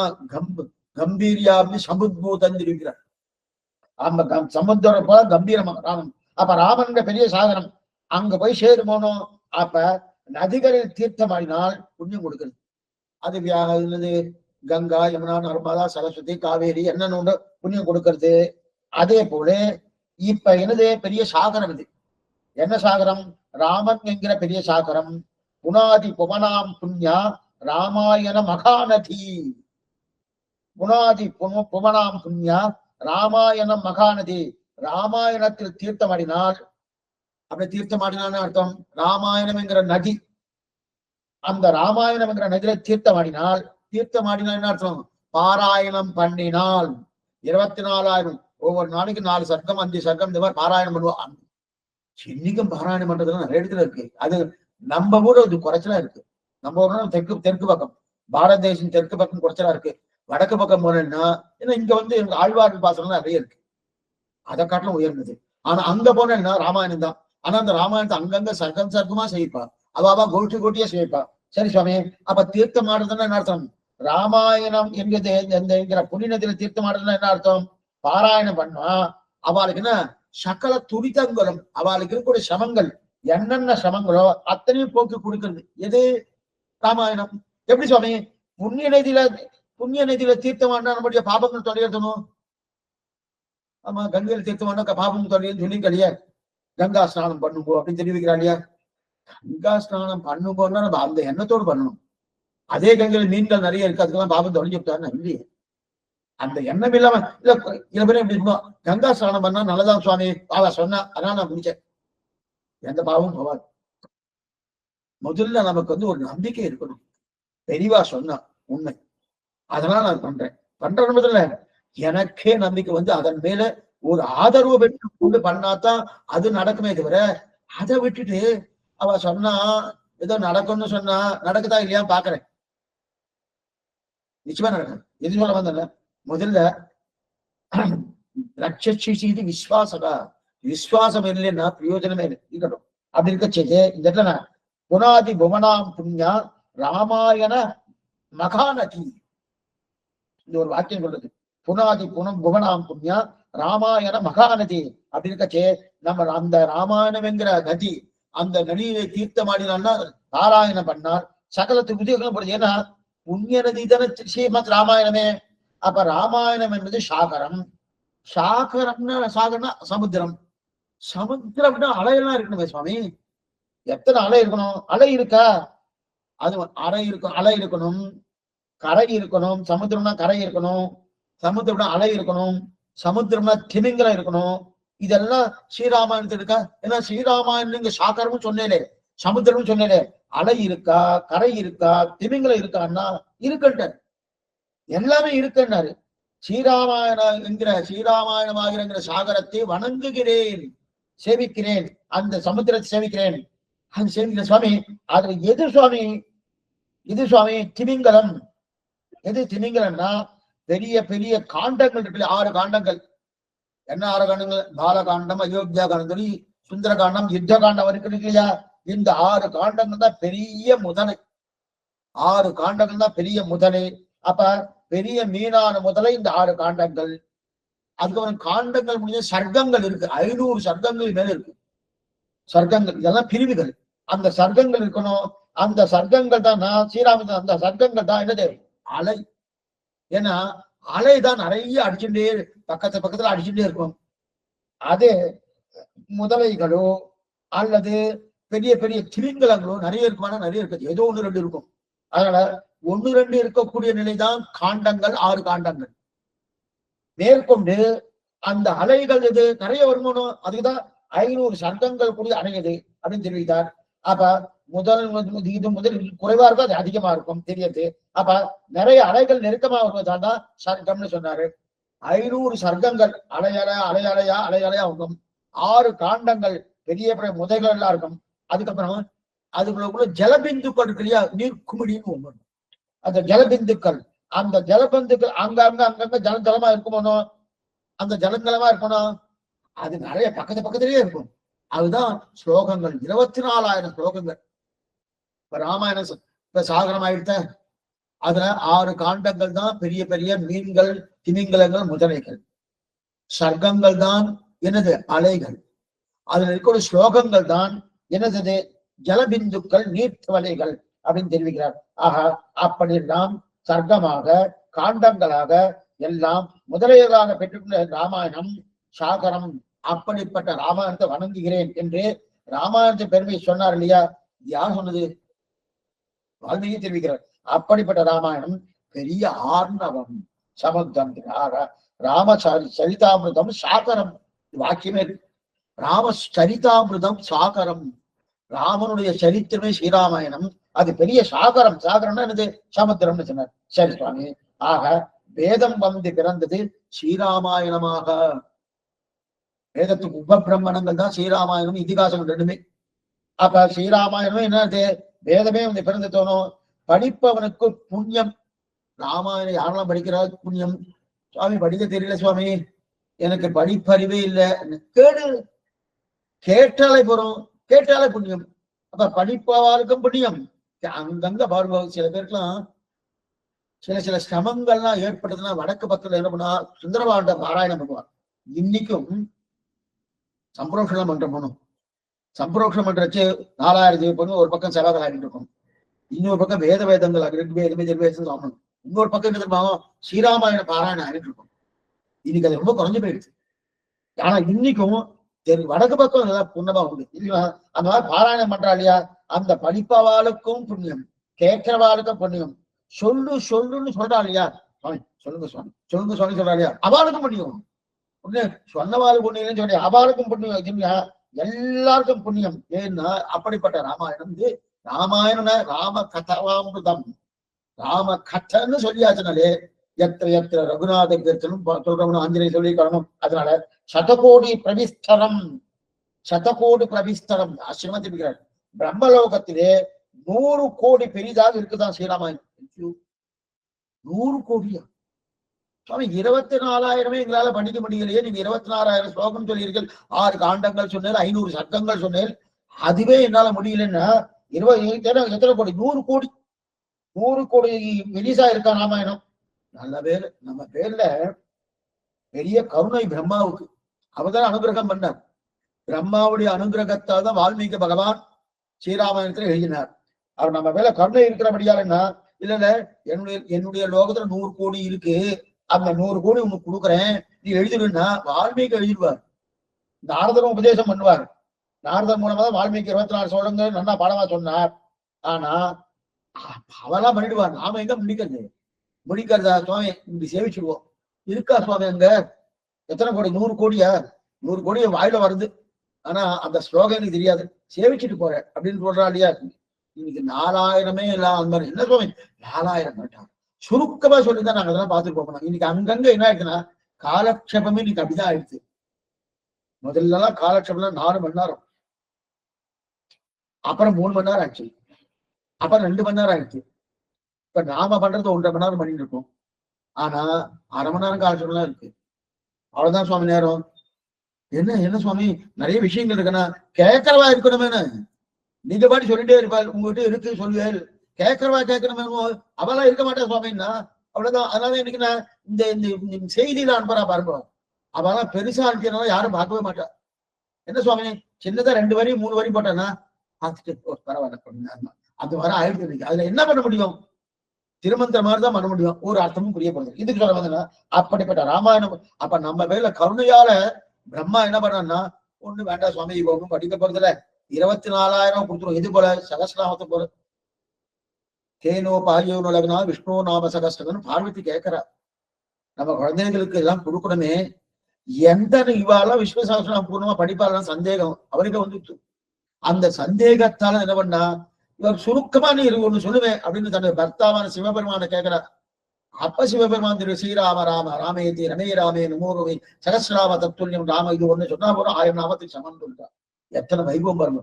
அப்படிப்பட்ட ஸ்ரீராமாயணம், அந்த ஸ்ரீராமாயணமே வேதமே ஸ்ரீராமாயணமாக பிறந்தது அப்படின்னு சொல்லிக்கிறார்.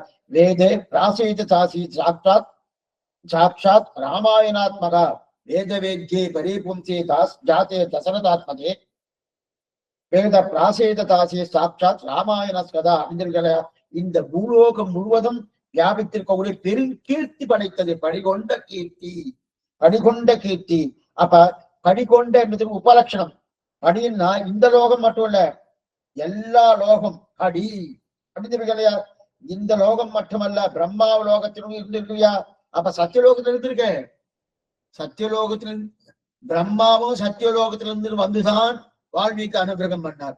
நாரத பகவானும் சத்தியலோகத்திலிருந்து வந்துதான் வால்மீகி அனுகிரகம் பண்ணார் இல்லையா. அப்ப இது எல்லாமே சத்திய. இது மட்டும் இல்ல, பிரம்மாவே வால்மீகிக்கு அனுகிரகம் பரிபூர்ணமா பண்றாரு. வால்மீகி நீ நன்னா பண்ணு, நீ நன்னா பண்ணு, நன்னா பண்ணு அப்படின்னா பிரம்மா சொல்றார் வால்மீகி, என்னுடைய ஆணையால் தான் உன் நாவில சரஸ்வதி அமர்ந்தா. ஏன்னா முதல் ஸ்லோகம் சொல்றார் வால்மீகி. வால்மீகி முதல் ஸ்லோகம் சொல்றது அமங்கலமான ஸ்லோகம்.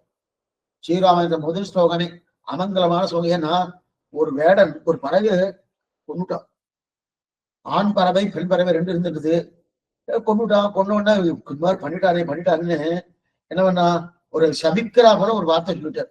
முதல் ஸ்லோகம் வந்தா கூப்பிடி அது கொஞ்சம் நேரம் மனத்துக்கு வந்தார். அப்படியே மூலையில உட்காந்துட்டு வருத்தப்பட்டு இருக்காரு. முதல் ஸ்லோகம் இவன் தப்பு பண்ணிட்டேனே, என்ன பண்ணா அப்ப பிரம்மா அனுகிரகம் பண்றாரு. நான் தான் உன் வாக்குல சரஸ்வதியை கொண்டு நிறுத்தி இந்த மாதிரி பண்ண வச்சேன், அதையே நல்லதான் நான் சொல்றேன்னு திருப்பிறாங்க. அதே ஸ்லோகத்தையே அதுக்கு இதுதான் அர்த்தம்னு சொல்றாரு. சொல்லிட்டு அது மட்டும் வால்மீகியே நீ 24,000 ஸ்லோகத்தை பாடு. இந்த லோகத்தில் எத்தனை நாட்கள் மலைகள் இருக்குமோ, எத்தனை நாட்கள் நதிகள் இருக்குமோ, எத்தனை நாட்கள் இந்த இவாலாம் இருப்பாளோ அத்தனை நாட்களும் ராமாயணம் உண்டு, உன்னுடைய கீர்த்தியும் உண்டு, உனக்கு அதே போடும் உண்டு. எங்கேயா ஒரு வால்மீகின்னா உண்டு அப்படின்னு தெரிவிக்கலையா. அப்ப பிரம்மாவுடைய அனுகிரகத்தால் தெரியா. ஆக பிரம்மாவே சொன்னபடியாலே அப்ப இங்கேயும் ஸ்ரீமத் ராமாயணம் உண்டு, சத்தியலோகத்திலும் ஸ்ரீமத் ராமாயணம் உண்டு. சத்தியலோகத்தில் இருக்கிற ஸ்ரீமத் ராமாயணம் 100 கோடி, இங்க இருக்கிறது 26,000 ஸ்லோகங்கள். அப்ப நாரதர் போனபடியாலே இங்கே உண்டு அங்கே உண்டு. அப்ப படின்னா படிகொண்ட கீர்த்தி ராமாயணம் என்னும் பக்தினா படி என்று சொன்னது உபலட்சணம். எல்லா தேசத்துக்கும் உபலட்சணம். எல்லாம் படினா எல்லா தேசத்துக்கும், எல்லா ஊருக்கும். எல்லா ஊருக்கும் என்ன சுவாமி புரியத்துக்கா சொல்றேன். ஆழ்வார் பாசனம் முதல் பாசனம் உயர் வர உயர்றாலும் உடைய வாங்கிய வரவன் அயர் வரும் அமரர்கள் அதிபதினு சொன்னார் இல்லையா. அயர் வரும் அமரர்கள்னா நித்தியசூரிகளுக்கு தலைவன் நாதன் அப்படின்னு சொன்னார். உடனே வியாக்கியாச்சாரத்தை எழுதுறார். நித்தியசூரியன் அது நித்தியசூரியன் நித்திய மண்டலம், ஸ்ரீவைகுண்டத்துக்கு அதிபதி சொன்னார். உடைய சேர்த்துனாரு. ஸ்ரீவைகுண்ட அதிபதி மட்டும் இல்ல, லீலாபுரத்துக்கும் அதிபதி. அப்ப உபய விபூதிநாதன் சொன்னார். அப்ப அயர்வரம் அமரர்கள் அதிபதினு சொன்ன உடனே உபய விபூதிநாதன் சொன்னா போல அதே போல இங்க என்ன தெரியாது, படிகொண்ட கீர்த்தி ராமாயணம் என்னும் பக்தி விலனா படி என்றதுக்கு என்னன்னா இந்த லோகம் மட்டும் இல்ல, சத்தியலோகத்தில் இருந்திருக்கணும். அப்ப லோகம் 14 லோகங்களும் ராமாயணம் உண்டு. படிகொண்ட கீர்த்தி. அடுத்து ராமாயணம் என்னும் பக்தி வெல்லம். படிகொண்ட கீர்த்தி ராமாயணம் என்னும் பக்தி வெல்லனா, இந்த படிகொண்ட கீர்த்தி இருக்கு இல்லையா, அந்த சப்தத்துக்கு ராமானுஜ நூற்றந்தாதி அமுத விருந்துன்னு ஒரு வியாக்கியானம் இருக்குன்னு அடிக்கடி சொல்லிட்டு இருக்கேன். ஆழ்வார் திருநர் சுவாமி சமீபத்துல ராமகிருஷ்ண ஐயங்கார் சுவாமி அவர் ஒரு அமுத விருந்துன்னு பண்ணியிருக்கார். அவரு ஆச்சரியமான அர்த்தம் காட்டுகிறார். படிகொண்ட கீர்த்தி, படியிலே கொண்ட கீர்த்தின்னு ஆச்சரியமா இல்லை, நல்ல தமிழ் வரகரம். படியிலே கொண்ட கீர்த்தி, மற்ற விஷயங்களை தள்ளி இந்த ராமாயணத்தை மட்டும் கொண்ட கீர்த்தி படிகொண்ட கீர்த்தின்னு இல்லை. மற்ற விஷயங்களை தள்ளி இந்த ராமாயணத்தை மட்டும் கொண்ட கீர்த்தி படிகொண்ட கீர்த்தினார். ஏன் சுவாமி, யார் அதுக்கு என்னது அர்த்தம்? யார் ராமாயணத்தை எழுதினானோ அது வால்மீகிய தழுவிதான் எழுதி ஆகணும். அவளா இல்ல எனக்கு தெரியும் எனக்கு தெரியும் எனக்கு தெரியும் நான் எழுதுறேன்னா எழுத முடியாது. யாராவது ராமாயணம் பார்த்திருக்காளா? வால்மீகி சேவிச்சிருக்கார், பிரம்மாவுடைய அனுகிரகம் இருக்கு, நாரதர் பரிபூர்ணமான கட்டாட்சம் பண்ணியிருக்கார். அப்படி இருக்கச்சே அவர் என்ன கொடுத்தாரோ, ராமன் நின்றாலும் சிரித்தாலும் அழுதாலும் உட்கார்ந்தாலும் ஓடினாலும் சண்டை போட்டாலும் என்னென்ன உண்டோ அத்தனையும் பிரத்யட்சமா காட்டுறார் பிரம்மா. அது அப்படியே எழுதுறார். அப்ப அவர் எழுதினை வைத்துக் கொண்டுதான் யாரு வேணா என்ன வேணா. இன்னைக்கு எத்தனை ராமாயணம் உண்டு, ஒண்ணு ரெண்டு இல்ல, நம்ம ஊருக்கு கம்பராமாயணம் இருக்கு. அது அந்த தேசத்துக்கு நிறைய ராமாயணங்கள் இருக்கு. ஆனா இதெல்லாம் வால்மீகி சொன்னதை கல்விதான் பண்ணும். அது இதுக்காக சொல்லிருக்கேன்னா படிகொண்ட கீர்த்தி. அப்ப படின்னா இது படியாலே கொண்ட கீர்த்தி. படியாலே அப்படின்னா இந்த வால்மீகி ராமாயணத்தை வைத்து கொண்டுதான் மற்றவரோட ராமாயணம்.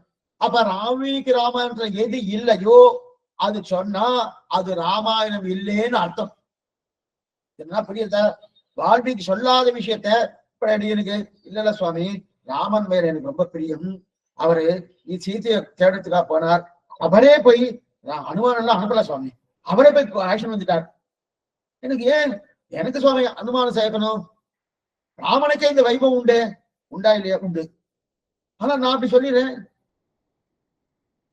சொன்னா ஏத்துக்குமால இல்லையா? ஆனா மேலிடந்த வாரியா பார்த்தா சொல்லலாமா சுவாமி? ஏன்னா சென்று நின்று ஆடி தொட்டானை தேன வருஷோலே மாணவாவிலே இந்த கஜேந்திராவோட ரட்சி தரணும், இல்ல யாராவது ஆரம்பிச்சாரா, இல்ல தூது போயிட்டு வாங்க ஏதாவது பண்ணாரா? அவரே வந்தார் இல்லையா? அதே மாதிரி ராமனே வந்து எல்லாம் பண்ணா அப்படின்னு நான் எழுதுறேன். வார்த்தை நீங்க அப்படி வச்சுக்கோங்க, எழுதுறேன். இது எழுதுறேன்னா இதை நம்பத்துக்கு 4 பேர் இருப்பா. அது ஏன் இதை சொல்றேன்னா, ராமன் லிங்க பூஜை பண்ணான்னு எழுதிட்டு இருக்கார். வால்மீகி ராமன் எங்க இருக்கு? அதுதான் படிகொண்ட கீர்த்தி, படியாலே கொண்ட கீர்த்தி. என்ன படியாலே? அந்த வால்மீகி ராமன் தழுவேதல் எனக்கு பிடிச்சிருக்கு சிவன், அதனால அவன் இந்த மாதிரி பண்ணானா எங்க இருக்கு? வால்மீகி எழுதியிருக்கணுமே. அதனால அந்த படிகொண்ட கீர்த்திக்கு இத்தனை சப்தங்கள் உண்டு. படியாலே கொண்ட கீர்த்தி யார் காமிக்கிறாங்கன்னா ராமகிருஷ்ண சுவாமி, ஆழ்வார் திருநா சுவாமி பண்ணா காமிக்கிறாங்க. அப்ப வால்மீகி தழுவிதான் எழுதணும். அதனால அதன் படிகளே கொண்ட கீர்த்தி. காவியம் ராமாயணம் கிருஷ்ணம் சீதாயாம் சரிதம் மகத்து. காவியம் ராமாயணம் கிருஷ்ணம் சீதாயாம் சரிதம் மகது. முதல்ல ராமாயணம் பேர் வச்சாச்சு, ராமாயணம்னு. ஆனா அடுத்து சீதா கதைன்னு பேர். ராமாயணம் சுவாமி சீதா கதை, சீதா கதை என்ன? அடுத்து இன்னொரு பேர் வச்சிருக்கா, இன்னொரு பேர் வச்சுக்கா, புலஸ்தியர்ந்தா மகரிஷி. அந்த புலஸ்தியுடைய மகரிஷியுடைய பிள்ளைதான் ராவணன்.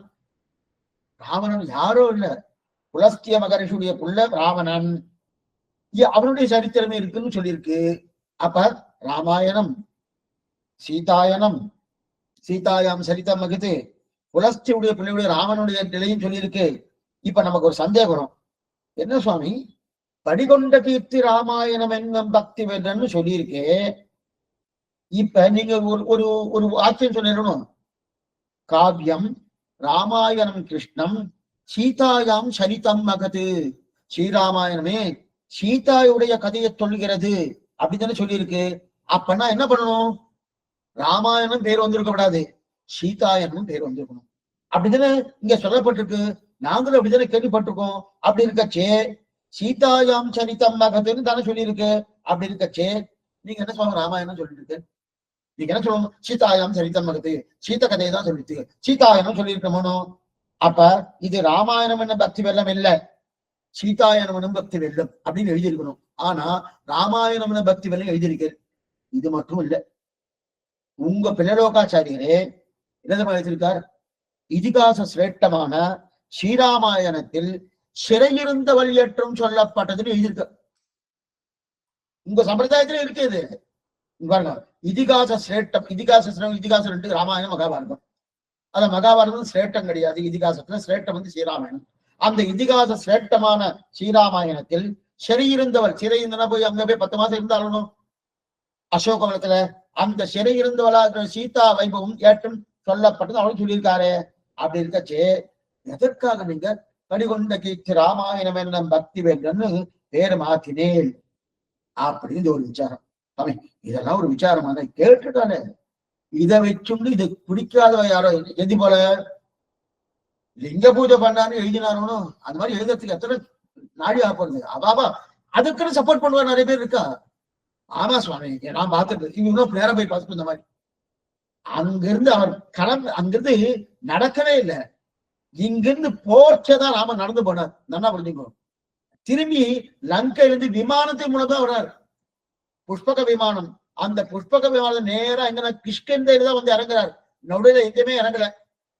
ஒண்ணுமே இல்லாத ஒரு விஷயத்த இருக்கிற மாதிரி வால்மீகி சொல்லாத விஷயம் பண்றாருனோ அதான் படிகொண்ட கீர்த்தி, படியாலே கொண்ட கீர்த்தின்னு அர்த்தம் இருக்கட்டும். அப்படி இருக்கிறது இப்ப ராமாயணம் சொல்லமா சீதாயணம் சொல்லமான்னா ஆச்சரியமா தெரிவிக்கிற பண்ணம்.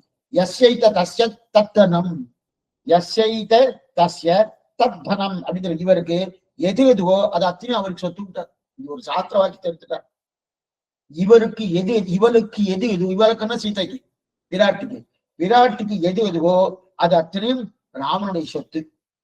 அதனால சீதாயாம் சரிதம் மகது என்று சொன்னாலும் ராமாயணம் என்று சொல்லலாம். ஏன்னா ரெண்டுமே ஒண்ணு தானே, ரெண்டுமே ஒண்ணு தவறு கிடையாது. ஏன்னா இவள் சொத்து அவனுடையது, அவள் சொத்து இவனுடையது. அதனால இந்த சொத்து அவனுடைய ஆனபடியாலே அதுல ஒண்ணும் தவறு இல்லையே. சீதாயாம் மகத்துன்னு சொல்லிக்கலாம், ராமாயணம் சொல்லிக்கலாம், ஒண்ணும் தவறு கிடையாது அப்படின்னா. அப்படிப்பட்ட ராமாயண பக்தி ரசத்தை அப்படின்னா ராமாயணம் என்ன பக்தி வெல்லம், அந்த பக்தி ரசத்தை அப்படின்னா வால்மீகி பகவான் உள்ளத்துல இருக்கும் பக்தி, அந்த பக்தி நாட்டு அது வெள்ளமாக புறப்பட்டது. உள்ளுக்குள்ள நிறைய இருக்கு பக்தி. வால்மீகி பகவான் உள்ளுக்குள்ள அப்படியே இருக்கு, அப்படி உள்ளுக்கு அந்த பக்தி மேல வரணும் போகணும். பெரிய ஏரி இருக்கு, ஏரி நிறைஞ்சிருத்து, நிறைஞ்ச உடனே என்ன அப்படி எல்லாத்தையும் தள்ளிட்டு ஓடி வெள்ளமா கொட்டுறதோனும். அதே போல இங்க ராமனுடைய பக்தி பூர்ணமா நிறைஞ்சிருக்கு வால்மீகி பகவானுடைய திருவுள்ளத்துல. அந்த திருவுள்ளத்தில் இருந்தபடியால அந்த பக்தி நாட்டு அது அப்படியே வெளியில வந்துடுத்து. வெளில வந்து என்னாச்சு, ராமாயணம் ஆயிடுச்சு. அப்ப வால்மீகி பகவானுடைய திருவுள்ளத்திலே இருந்த ராமாயணம் என்னுள்ள பக்தி வெள்ளம், அந்த வெள்ளமானது வெளியே புறப்பட்டு ராமாயணமாக மாறிடுத்து அப்படின்னு சொல்லலாம். இல்லது இன்னொன்னு சொல்லலாம். சுவாமி எம்பெருமானார் அவருடைய திருவுள்ளத்திலே பக்தி வெள்ளமாக ஸ்ரீமத் ராமாயணம் திருவுள்ளத்தில் இருக்க இப்ப தானே பார்த்தோம். ராமாயணம் என்னும் பக்தி வெள்ளம் குடிகொண்ட கோயில் ராமானுஜம் குணம் கூறும். அப்ப அவர் கொண்டு வந்து தன்னுடைய திருவுள்ளத்துல குடி வச்சுட்டு வரணும். அப்ப அவருடைய குடி இருக்கிறபடியாலே அதனால ராமாயணம் என்னும் பக்தி வெள்ளம் சொல்லலாம் சொல்லுதான். இப்ப நமக்கு சந்தேகம், ஏன்னா ராமாயணத்தில் சொன்ன அர்த்தம் தானே பக்தி என்று சொல்லியிருக்கணும். எதற்காகவே ராமாயணத்தையே பக்தி வெள்ளம் சொல்றாரு? இது என்ன சுவாமி, எல்லாம் கேள்வி மேல கேள்வி கேட்டுட்டே இருக்காரு. ராமாயணத்தில் சொல்லப்பட்ட அர்த்தம், அந்த அர்த்தத்துலதான் பக்தி இருக்கு. ராமாயணமே பக்தியா? ராமாயணமே பக்தி என்ன? அப்ப ராமாயணத்தை பக்தி சொல்றாருன்னா கேட்க தத் குணசாரத்தாது தத்துவ விபதேசகா, அதை சொன்னதை இதை சொன்னது ஆகனர். பக்தியை பிறப்பிக்கிறது இது ராமாயணம் தானே. நம்ம ராமாயணம் சேவிக்க சேவிக்க சேவிக்க சரி சுவாமி எங்களுக்கு தான் சம்ஸ்கிருத ஞானம் இல்லை, சேவிச்சா அந்த பக்தி ஒரு மனம் வரும். இந்த சப்தமே பக்தி ஏற்பட்டு அந்த சப்தமே பக்தி. அதனால் இதையே பக்தி வெல்ல சொல்லலாம்னு சொன்னார். ஆக அந்த அக்ஷரத்தை சொன்னாலும் பாதங்கள் போக்கும் என்கிறபடியாலே ஸ்ரீராமாயணம் அக்ஷரத்துக்கு உண்டான ஏற்றம், ஒவ்வொரு சப்தத்துக்கும் ஒவ்வொரு பெருமையை கொடுக்கிறது. அது மட்டும் இல்ல, சேவிக்க சேவிக்க சேவிக்க புண்ணியம். புண்ணியம் அந்த சப்தத்துக்கு புண்ணியம், அந்த சப்தத்துக்கு புண்ணியம் இருக்கு இல்லையா, அதெல்லாம் கொடுக்குறோம். அப்ப ஸ்ரீராமாயண ஸ்லோகமே ஒரு தனி அழகு. அந்த ஸ்லோகமே ஒவ்வொரு ஸ்லோகமும் தனி அழகு, அப்படிப்பட்ட ஆச்சரியமான அழகு அந்த அழகு. அது மட்டும் இல்ல, கீதா ஸ்லோகம் இருக்கு, அதுவும் அழகுதான். கீதா ஸ்லோகமும் ரொம்ப அழகா இருக்கும். அதே போல ஆழ்வாருடைய பாசனங்களும், அந்த பாசனங்களும் தனி அழகு. அந்தந்த ரசம் அப்பப்போ நம்ம ரசிக்கணும். ஸ்ரீராம ஸ்லோகமா ரொம்ப நல்லா இருக்கு சுவாமி, எக்ஸலண்டா இருக்கு, ரொம்ப நல்லா இருக்கு அப்படிங்கிற இருக்குன்னு எம் சீதா மமசுதா சகதர்ம சரீதவா பிரதீட்சையாமாம் பத்ரந்தே பாலின் கிருணீஸ்வர பாயினவகான்னு இது ஜானகி ஜனகன் சொல்லக்கூடிய ஸ்லோகம். இது சொல்ல வந்தேன்னா அப்ப அதெல்லாம் ஒவ்வொன்றும் ரசமா இருக்கணும். ஆனா அந்தந்த ரசம் அந்தந்த ரசத்தை தான் இருக்கிறோம். ஆனா இத இது இங்க வச்சுட்டு சுவாமி இதை போல இது இல்லையே, இதை போல அது இல்லையே, அதை போல அது இல்லையே நம்ம ஒவ்வொருத்தையும் நம்ம கம்பேர் பண்ணக்கூடாது. அப்ப ஒவ்வொருத்துக்கும் இதை போல அது இல்லை, இதை போல வேறுபாடு பாட்டுதான் தேடவே சேராது. அதற்குண்டான ரசம் அது, இதுக்குண்டான ரசம் இது போல நம்பெருமாள் நம்மாழ்வார் நஞ்சியர் நம்பில்லை என்பர் அவரவர்தம் ஏற்றத்தால் மனவாள உபதேசமாக சொன்னார் போலே அதே போல அந்தந்த கீதைக்குண்டான ஏற்றம் கீதைக்கு, ராமாயணத்துக்கு உண்டான ஏற்றம் ராமாயணத்துக்கு, அதே ஒரு ஆழ்வாரோட பாசனத்துக்கு உண்டான ஏற்றம் ஆகணும். ஏன்னா அப்படின்னா இதெல்லாம் வாசிச்சா அப்படின்னா இதெல்லாம் பாருங்க அத போல அதவளுக்கு இல்லையேன்னு கேட்டப்பட. நீ ராமாயணம் என்றாலே ராமாயணம் கொஞ்சம் வேகமா படிச்சிடலாம், வேகமா படிச்சா கூட மனசுல நல்லா பதிஞ்சிடும். ஸ்ரீராமாயணத்துக்கு வேகமா படிச்சா கூட மனசுல நல்லா படிச்சோம், வாசிச்சாலே ஒரு மாதிரியா அர்த்தம் புரியும். சமஸ்கிருதம் தெரியல, இப்பதான் தமிழ் நல்லா வந்துடுங்க வாசிச்சாலே ஒரு அர்த்தம் புரியும். ஆனா பாகவதம் இருக்கு இல்லையா, பாகவதம் இப்பதான் நம்ம பார்த்தோம் பாகவதம். அந்த பாகவதத்தை எத்தனை தவிர நம்ம சேவிச்சாலும் சொல்லலாம் 10 ஸ்லோகம் கூட மனப்பாடம் ஆகாது. 10 ஸ்லோகங்களா நமக்கு ஞாபகம் இருக்குமா? இருக்காது. ஏன் சுவாமின்னா அது இவர் பண்ண விஷயம், அவர் பண்ண விஷயம், அவருடைய கிரந்தங்கள் அந்த மாதிரி, இவருடைய கிரந்தங்கள் அந்த மாதிரி, அது வந்த வழி. அதே போல விஷ்ணு புராணம் இருக்கணும், பராசர மகரிஷி பண்ணது விஷ்ணு புராண ஸ்லோகம் நல்லா ஞாபகத்தில் இருக்கும், ரொம்ப நல்லா இருக்கும், அப்படி ஞாபகத்தில் இருக்கும். அதே போல கீதா ஸ்லோகம், கீதா ஸ்லோகம் ரொம்ப சுலபமா வரும். தர்மக்ஷேத்திரே குருக்ஷேத்திரே சமவேதா யூச்சவா ரொம்ப சுலபமா வந்துடும். ஆனா அர்த்தம் புரியாது. ஏன்னா கண்ணனுடைய வார்த்தையும் கண்ணன் அவர் பகவான் அவருக்கு தந்தவன் சொல்லி போயிடுவார். அவர் தான் சுலபமா கொடுக்குவான்னு நினைச்சிட்டு இருக்காரு, கொடுத்துட்டு இருக்காரு. ஆனா பேசத்துக்கோ சொல்லுவதற்கோ சுலபமா இருக்கும், அர்த்தம் கொஞ்சத்துக்கு புரியாது. மூலம் வரைக்கும் நல்லா தெரிஞ்சுக்கலாம். ஆனா இதுவாவது அர்த்தம் வேணும் இல்லையா? ஆனால் ஸ்ரீமத் ராமாயணம் அப்படி என்ன பெருமைன்னா ஸ்லோகமே போதும், அர்த்தமே தெரியல. அந்த ஸ்லோகத்தை சொன்னாலே போதும், அர்த்தமே தெரியல. எது போல திருவாய்மொழியை போல ஸ்ரீராமாயணம், திருவாய்மொழியை போல ஸ்ரீராமதான் அடிக்கடி கொஞ்ச நாள் முன்னாடி சொல்லணும். ஒரு சம்பிரோஷன்னு சொன்னாலே வேத சாத்துவரை அப்படின்றது ஸ்ரீராமாயண சாத்துவரை ஆகும். ஸ்ரீராமாயணம் சாத்துவரை ஐந்தே இருக்கும். எதுக்கு சொல்ல அந்த மாதிரி இருக்கு இல்லையா? ஏன் நம்ம மந்திர புஷ்பத்திலே ஸ்ரீராமாயண ஸ்லோகம் உண்டு. மந்திர புஷ்பத்திலேயே தந்திருட்டா சத்ருவந்தாரம் மகரிஷீனா சுபாவகம் பகூபவృத்தா வைதேகி பக்தாரம் வருஷஸ்பதே அப்படின்னு தெரிவிக்கிறார் இல்லையா? அதுக்காக ஸ்ரீராமாயணத்துக்கு உண்டான பெருமை அதுதான், அதுக்காக தெரிவிக்கிறார் இல்லையா? ஆகா, அப்படிப்பட்ட திருவாய்மொழி போல அப்பா ஸ்ரீராமாயணம் என்றால் பக்தி. சரி, பக்தி அப்படியே ஆசிரியிருக்கும், பூர்ணமா இருக்கும். அந்த கோயில் எங்க இருக்கு? ராமாவளியோட திருவுள்ளம். சரி சுவாமி, நாங்க ஆசிரிக்கிறோம் என்று அடியார்கள் கேட்க குடிகொண்ட கோயில். உடனே எல்லாரும் கேட்டா திருவனந்தோட, சரி சுவாமி ஸ்ரீராமாயணத்தை பற்றி இவ்வளவு தூரம் நல்லா சொல்லிட்டே இருந்தீங்க, அப்ப நாங்க போய் சேவிக்கணும், அது எந்த கோயில் இருக்கு? ஸ்ரீராமனத்தை நாங்க சேவிக்கணும், எந்த கோயில் இருக்கு அப்படின்னு கேட்டா, கோயில் எந்த கோயிலா இருக்க சுவாமி? அது ஒரு கோயில குடி இருக்குன்னு. எந்த கோயில் சொல்லுங்க? ராமானுஜர் எங்களை கோயில்ல குடி இருக்குன்னு. ஸ்ரீராமன் நம்ம சேவிக்கணும் எங்க சுவாமி? ஒண்ணு வேண்டாம், சிவபெருமதர் போகணும், எம்பெருமனை சேவிக்கணும், அவருடைய திருமேனி சேவிச்சா போறோம். ஸ்ரீராமனும் பிரத்யட்சமா தெரியுமா சுவாமின்னா தெரியும். அப்ப அவருக்கு திருவுள்ளத்துல இருக்கணும், அந்த திருவுள்ளத்துல இருக்கணும். அதனால அந்த ஸ்ரீராமனா உள்ளுக்குள்ள இருக்கிற கோயில் நல்லா தெரியுமா? தெரியல என்ன சுவாமி? ஆனா திவ்யதேசமா? ஆமா, திவ்யதேசம் வச்சுங்கோ சுவாமி. 108 திவ்யதேசம் தானே, இது 109வது திவ்யதேசம் வச்சுங்கோ. ராமானுஜர் திருவள்ளுவர் 109வது திவ்யதேசம். ஆமா, 109வது திவ்யதேசம். இந்த திவ்யதேசத்துல யார் இருக்கா சுவாமி? பிரமேயம் இல்ல, பிரமாணம் இருக்கு. சாமானிய திவ்யதேசத்துல யார் இருப்பா? பிரமேயம் என்று சொல்லக்கூடிய கிருஷ்ணன் என்ன, ராமன் என்ன, கண்ணன் என்ன, இவாலாம் இருந்துருப்பா. ஒத்தத்துல எந்தெந்த பெருமாள் அந்தந்த பெருமாள் இருப்பார். தானு வந்த ஊரெல்லாம் தந்தால் பாடின்னு அவ உட்கார்ந்துட்டு இருப்பார். ஆனா இந்த திவ்யதேசத்துல 109வது திவ்யதேசம், 109வது திவ்யதேசத்துல இங்க என்னது? பிரமேயம் இருக்காது, பிரமாணம் இருக்கு. என்ன சுவாமி பிரமாணம்னா அதைத்தான் ஸ்ரீமத் ராமாயணம். அந்த ஸ்ரீமத் ராமாயணம் பூர்ணமா அங்க இருக்கு திருவிழா. அதுதான் ஸ்ரீ ராமானுஜன் திருவுள்ளம். ஆக பிரமேயம் எம்பெருமான். அதுக்கப்புறம் மதில் உடைய திவ்ய தேசத்தை சேர்த்தார். மதில் திவ்ய தேசம் மதில் இருக்கு. மின்னார் தடமதில் சூழ் வில்புத்தூர் என்றொருகால் சொன்னார் கடற்கமனன் சூழினும் சொல்ற இல்லையா பெரியாழ்வா இருக்கு. அப்ப மதில் திவ்ய தேசம் மதில் இருக்கமனோ, அப்ப மதில் இருக்குமனோ பிரமாணம் ஒரு மதில் தேடிட்டு. இப்ப சாமானிய பகவான் சிவன் நாராயணன் அவர் ஒரு கோவில் இருக்கணும், அதுக்கு மதில் சுத்தி இருக்கணும். அப்ப பிரமேயத்துக்கு மதில் வேணும். பிரமேயம்னா பிரமேயத்தை ரட்சிக்கணும், பிரலோகத்தை ரட்சித்தரணும். அவர் தானே கொண்டு போனார் தன்னுடைய 118வது வருஷத்துல அவர் கொண்டு போனார். எங்க நேர மதில் எடுத்துன்னு போனார். இப்படி ரட்சித்தார், நம்பெருமானையும் ரட்சித்தார். அதே போல பிரமேயத்தை ரட்சிக்கத்தை பதில் இருக்கணுமோ, அதே போல இங்க பிரமாணம் தான் மதில். இங்க பிரமாணம் தான் மதில். அந்த மதில் என்ன ஆயிடுச்சுன்னா ராமானுஜ திருவள்ளத்தை தேர்ந்தெடுத்து. ஏன்னா பிரமாணத்தையும் ரட்சிக்கணும், பிரமேயத்தையும் ரட்சிக்கணும். பிரமாணம் மதில், பிரமாண இசை கொண்டு மதில். பிரமேய மதில் கிடையாது, பிரமேய ஸ்ரீமன் நாராயணன். அந்த பிரமேயமான ஸ்ரீமன் நாராயணனை ரட்சிப்பதற்கு மதில் வேணும். இப்ப பிரமாணம் மதில், அது ஸ்ரீமன் ராமாயணன் நாராயணன் இல்ல. பிரமாணம் சொல்ல வந்த விஷயம் ஸ்ரீமன் நாராயணன்.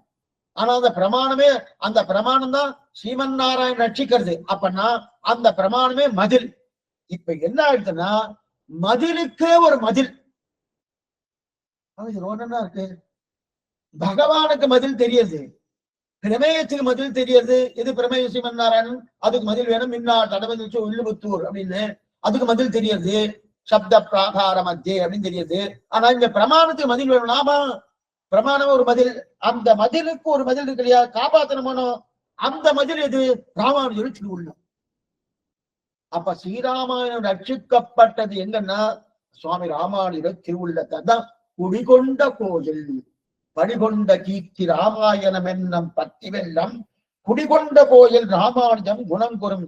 அப்ப இது 109வது திவ்யதேசம் வச்சுக்கலாம், ஒன்னும் தவறு கிடையாது. சுவாமி 108 சுவாமி சொல்லியிருக்கேன்னா இப்ப அவருக்கு புதுசா பண்ணியிருக்காரு. ஆனா இந்த திவ்யதேசத்துல பெருமாள் இல்லை. பெருமாள் தான் பிரமேயம். அப்ப யாருக்காக பிரமாணம் இருக்கு? ஸ்ரீராமாயணங்கிற பிரமாணம் இருக்கு அப்படின்னா அப்ப பிரமாணம் குடிகொண்டது. அப்ப பிரமாத்தாவின் திருவுள்ளத்தில் பிரமாணம் குடிகொண்டது. பிரமாத்தா யாரு? இந்த இடத்துல சுவாமி ராமானுஜன். 3 விஷயங்கள் எடுத்துக்கணும். பிரமாணம், பிரமேயம், பிரமாத்தா அப்படின்னு கொஞ்சம் சுருக்கமா சொல்லிடுறது. ஏன்னா தெரிஞ்ச விஷயம் தான் மறுபடியும் சொல்றேன். பிரமாணம்னா ஒரு எக்ஸாம்பிள் சொன்னேன். திருவாய்மொழி பிரமாணம். பிரமாத்தா நம்மாழ்வார் பிரமாத்தா.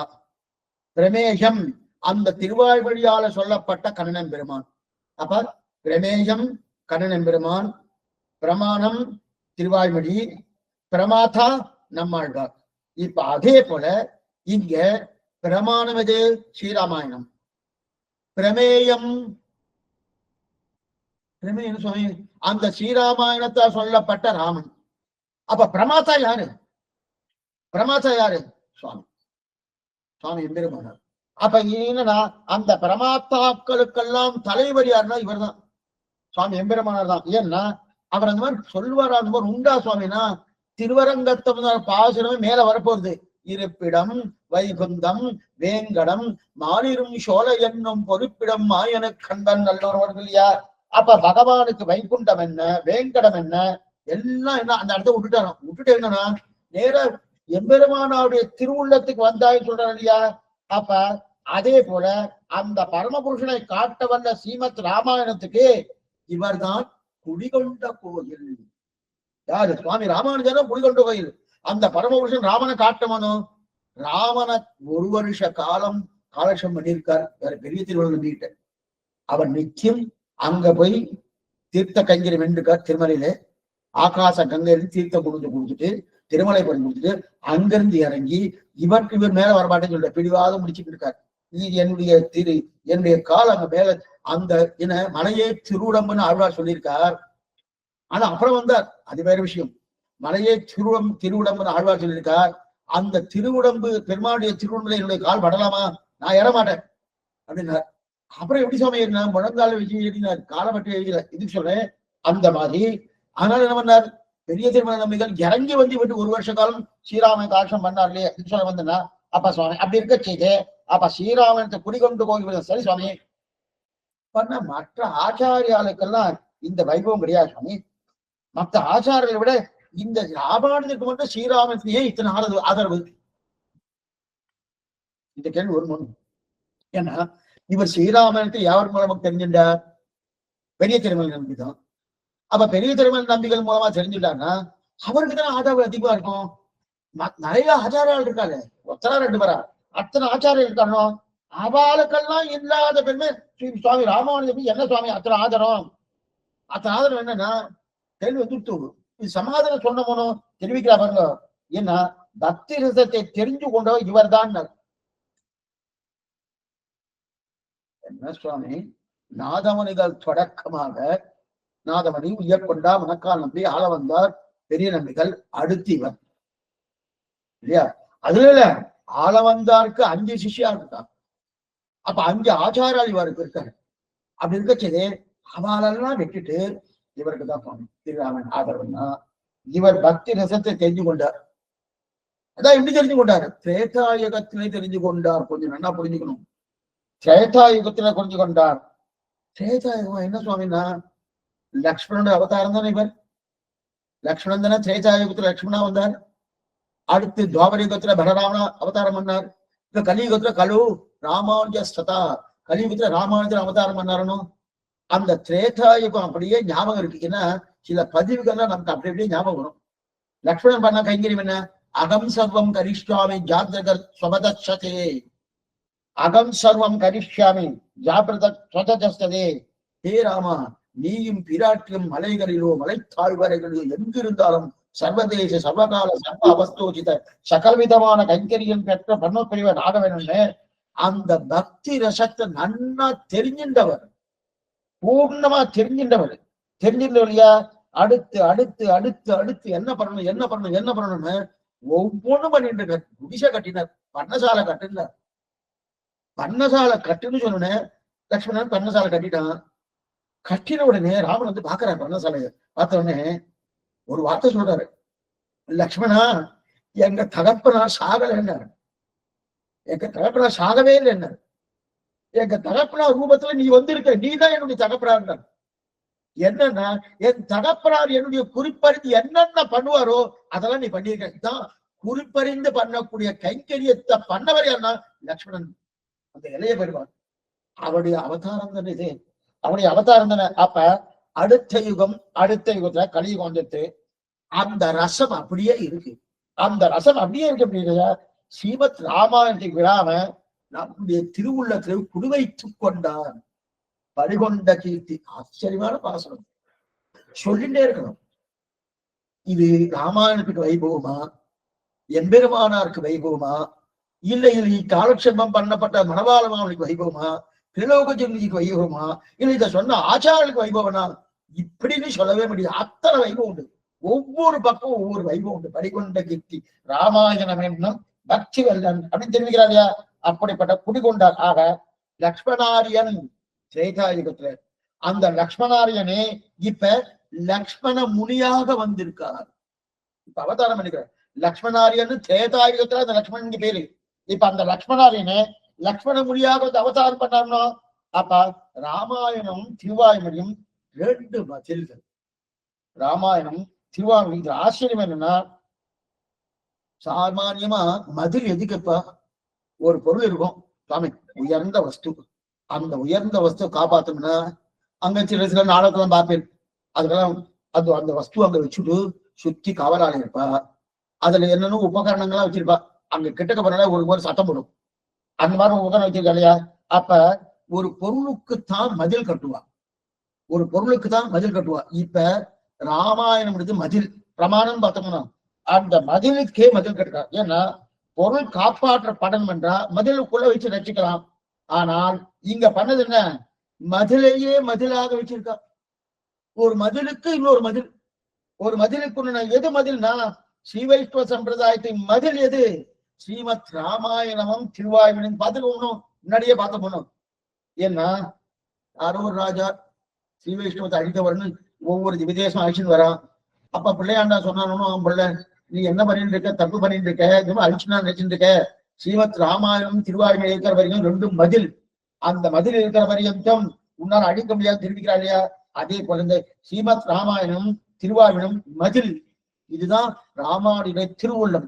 அப்ப மதிலுக்குள் இருக்கு இல்லையா? இந்த ஆழ்வார்க்கடியான் அழகா செய்கிறார். என்னன்னா கற்பார் ராமபிரானை அல்லால் மற்றும் கற்பனை இந்த சொன்னை கேட்கிறோம். அதை ஆதரித்தார்ல. என்னதான் கிருஷ்ணனிடத்துல அன்பு இருந்தாலும், அதாவது பின்னை தன் காதல்னு சொன்னார் மன்னம்மாழ்வார். பின்னை கொள் நிலமா மகள் கொள் திருமகள் கொள் பிறந்திட்டால் என்ன மாயங்களோ இவள் நெடுமால் என்றே நின்று கூவாள்னு அழ்வார் பாசனம். பின்னை கொள் அப்படின்னு சொல்கிறார். அதான் பின்னைதன் காதலன் அப்படின்னா நப்பின்னை காதலன் தான் பிரதானமா சுவாமியை நம்மாழ்வார் எடுத்திருக்கார். இருந்தாலும் பின்னைக்கான் காதலன் என்று சொன்னா ஆண்டாளே இந்த பாருங்க என்ன பெரிய விசாரம்னா, நம்மாழ்வாருக்கு பிரதானம் கண்ணன் தானே. அவருக்கு பேரே கிருஷ்ண திருஷ்ணா தத்துவம் தானே. அவர் ஏதோ ஒரு பாட்டுல கற்பார் ராமபிரானை அல்லால் மற்றும் கற்பாரோன்னு சொல்லிட்டார். சரி இருக்கட்டும், சொல்லிட்டாருக்காக ராமன் தான் பிரதானம் ராமன் தான் பிரதானம் ராமன் தான் பிரதானம் அப்படின்னு எடுத்துக்கலாமா சுவாமி அப்படின்னா, இல்ல நீங்க எப்படி வச்சுக்கோ. அவரு நப்பின்னை காதலன்றதெல்லாம் சொல்லியிருக்கா, வாஸ்தவம் தான். ஆனா இப்ப ராமானுஜர் என்னன்னா நம்மாழ்வார் சொல்லிட்டாரணும் கற்பார் ராமபிரானை அல்லால் மற்றும் கற்பரோ. இந்த மாதிரி கற்பார் கண்ணன் எல்லாம் மற்றும் கற்பரோன்னு சொல்லியிருக்கார சொல்லலையே. அதனால அவருடைய நம்மாழ்வாருடைய திருவுள்ளம் என்னவோ அதான் அப்படின்னு எடுத்துட்டார். ஏன்னா இவர் மாறன் அடிபணிந்து இருந்தவன், அவர் திருவடியை தானே இவர். நம்மாழ்வாருடைய திருவடி ஸ்தானம் தான் சுவாமி எம்பெருமானார். அப்ப நம்மாழ்வார் திருவுள்ளம் என்னவோ அந்த திருவுள்ளம் தான் வரும். இதை முதல்ல சொன்னார். என்னதான் இருந்தாலும் அவர் கிருஷ்ண திருஷ்ணாதன் இல்ல இவருடைய தங்கை என்ன பண்ணிருக்கா பாருன்னு. தங்கை யார் சுவாமி? கோதநாச்சியார், சுடி குடித்த நாச்சியார். அந்த சூடி கொடுத்த நாச்சியார் என்ன பண்ணிக்கிறான்னா, அவ எதுக்கு அவ இந்த உபவாசம் இருந்தா மார்கழி நோம்பு பண்ணத்தா கண்ணனை அடையணுன்றதுன்னு அவளே கடைசியில என்ன சொல்லியிருக்கா பாருங்க, மனத்துக்கு நீயான்னு யார சொல்லியிருக்கான்னு. கண்ணனை மனத்துக்கு நீயான்னு சொல்லல, மனத்துக்கு நீயான்னு ராமனை தான் சொல்லியிருக்கா. இப்ப பாரு, அதே போல அண்ணாவுக்கும் தங்கைக்கும் ஒரே அபிப்பிராயம். அண்ணாவுக்கு என்ன அதே இல்ல தங்கைக்கு என்ன அபிப்பிராயம்னா அதே அபிப்பிராயம் அண்ணாக்கு. தங்கையுடைய அபிப்பிராயம் ராமன் மனத்துக்கு நீயானார், அதே அபிப்பிராயம் கொடுத்துருச்சு. அதனாலதான் கற்பார் ராமபிரானை அல்லால் மற்றும் கற்பரோ இந்த சப்தத்தை பிரதானம் எடுத்துன்னு சொன்னார். மேற்கொண்ட ஆச்சரியமான அனுபவம் இந்த பாசுரத்துக்கு உயர்ந்த அனுபவத்தை கொடுக்கிறார். என்னன்றது அடுத்த வாரம் பார்ப்போம். சாயங்காலம் கணினி திருத்தம் காலட்சம் கொண்டு அவசியம் பிரார்த்திக்கிறேன். ஏதாவது சந்தேகம் இருந்தால் அவசியம் கேட்கலாம்.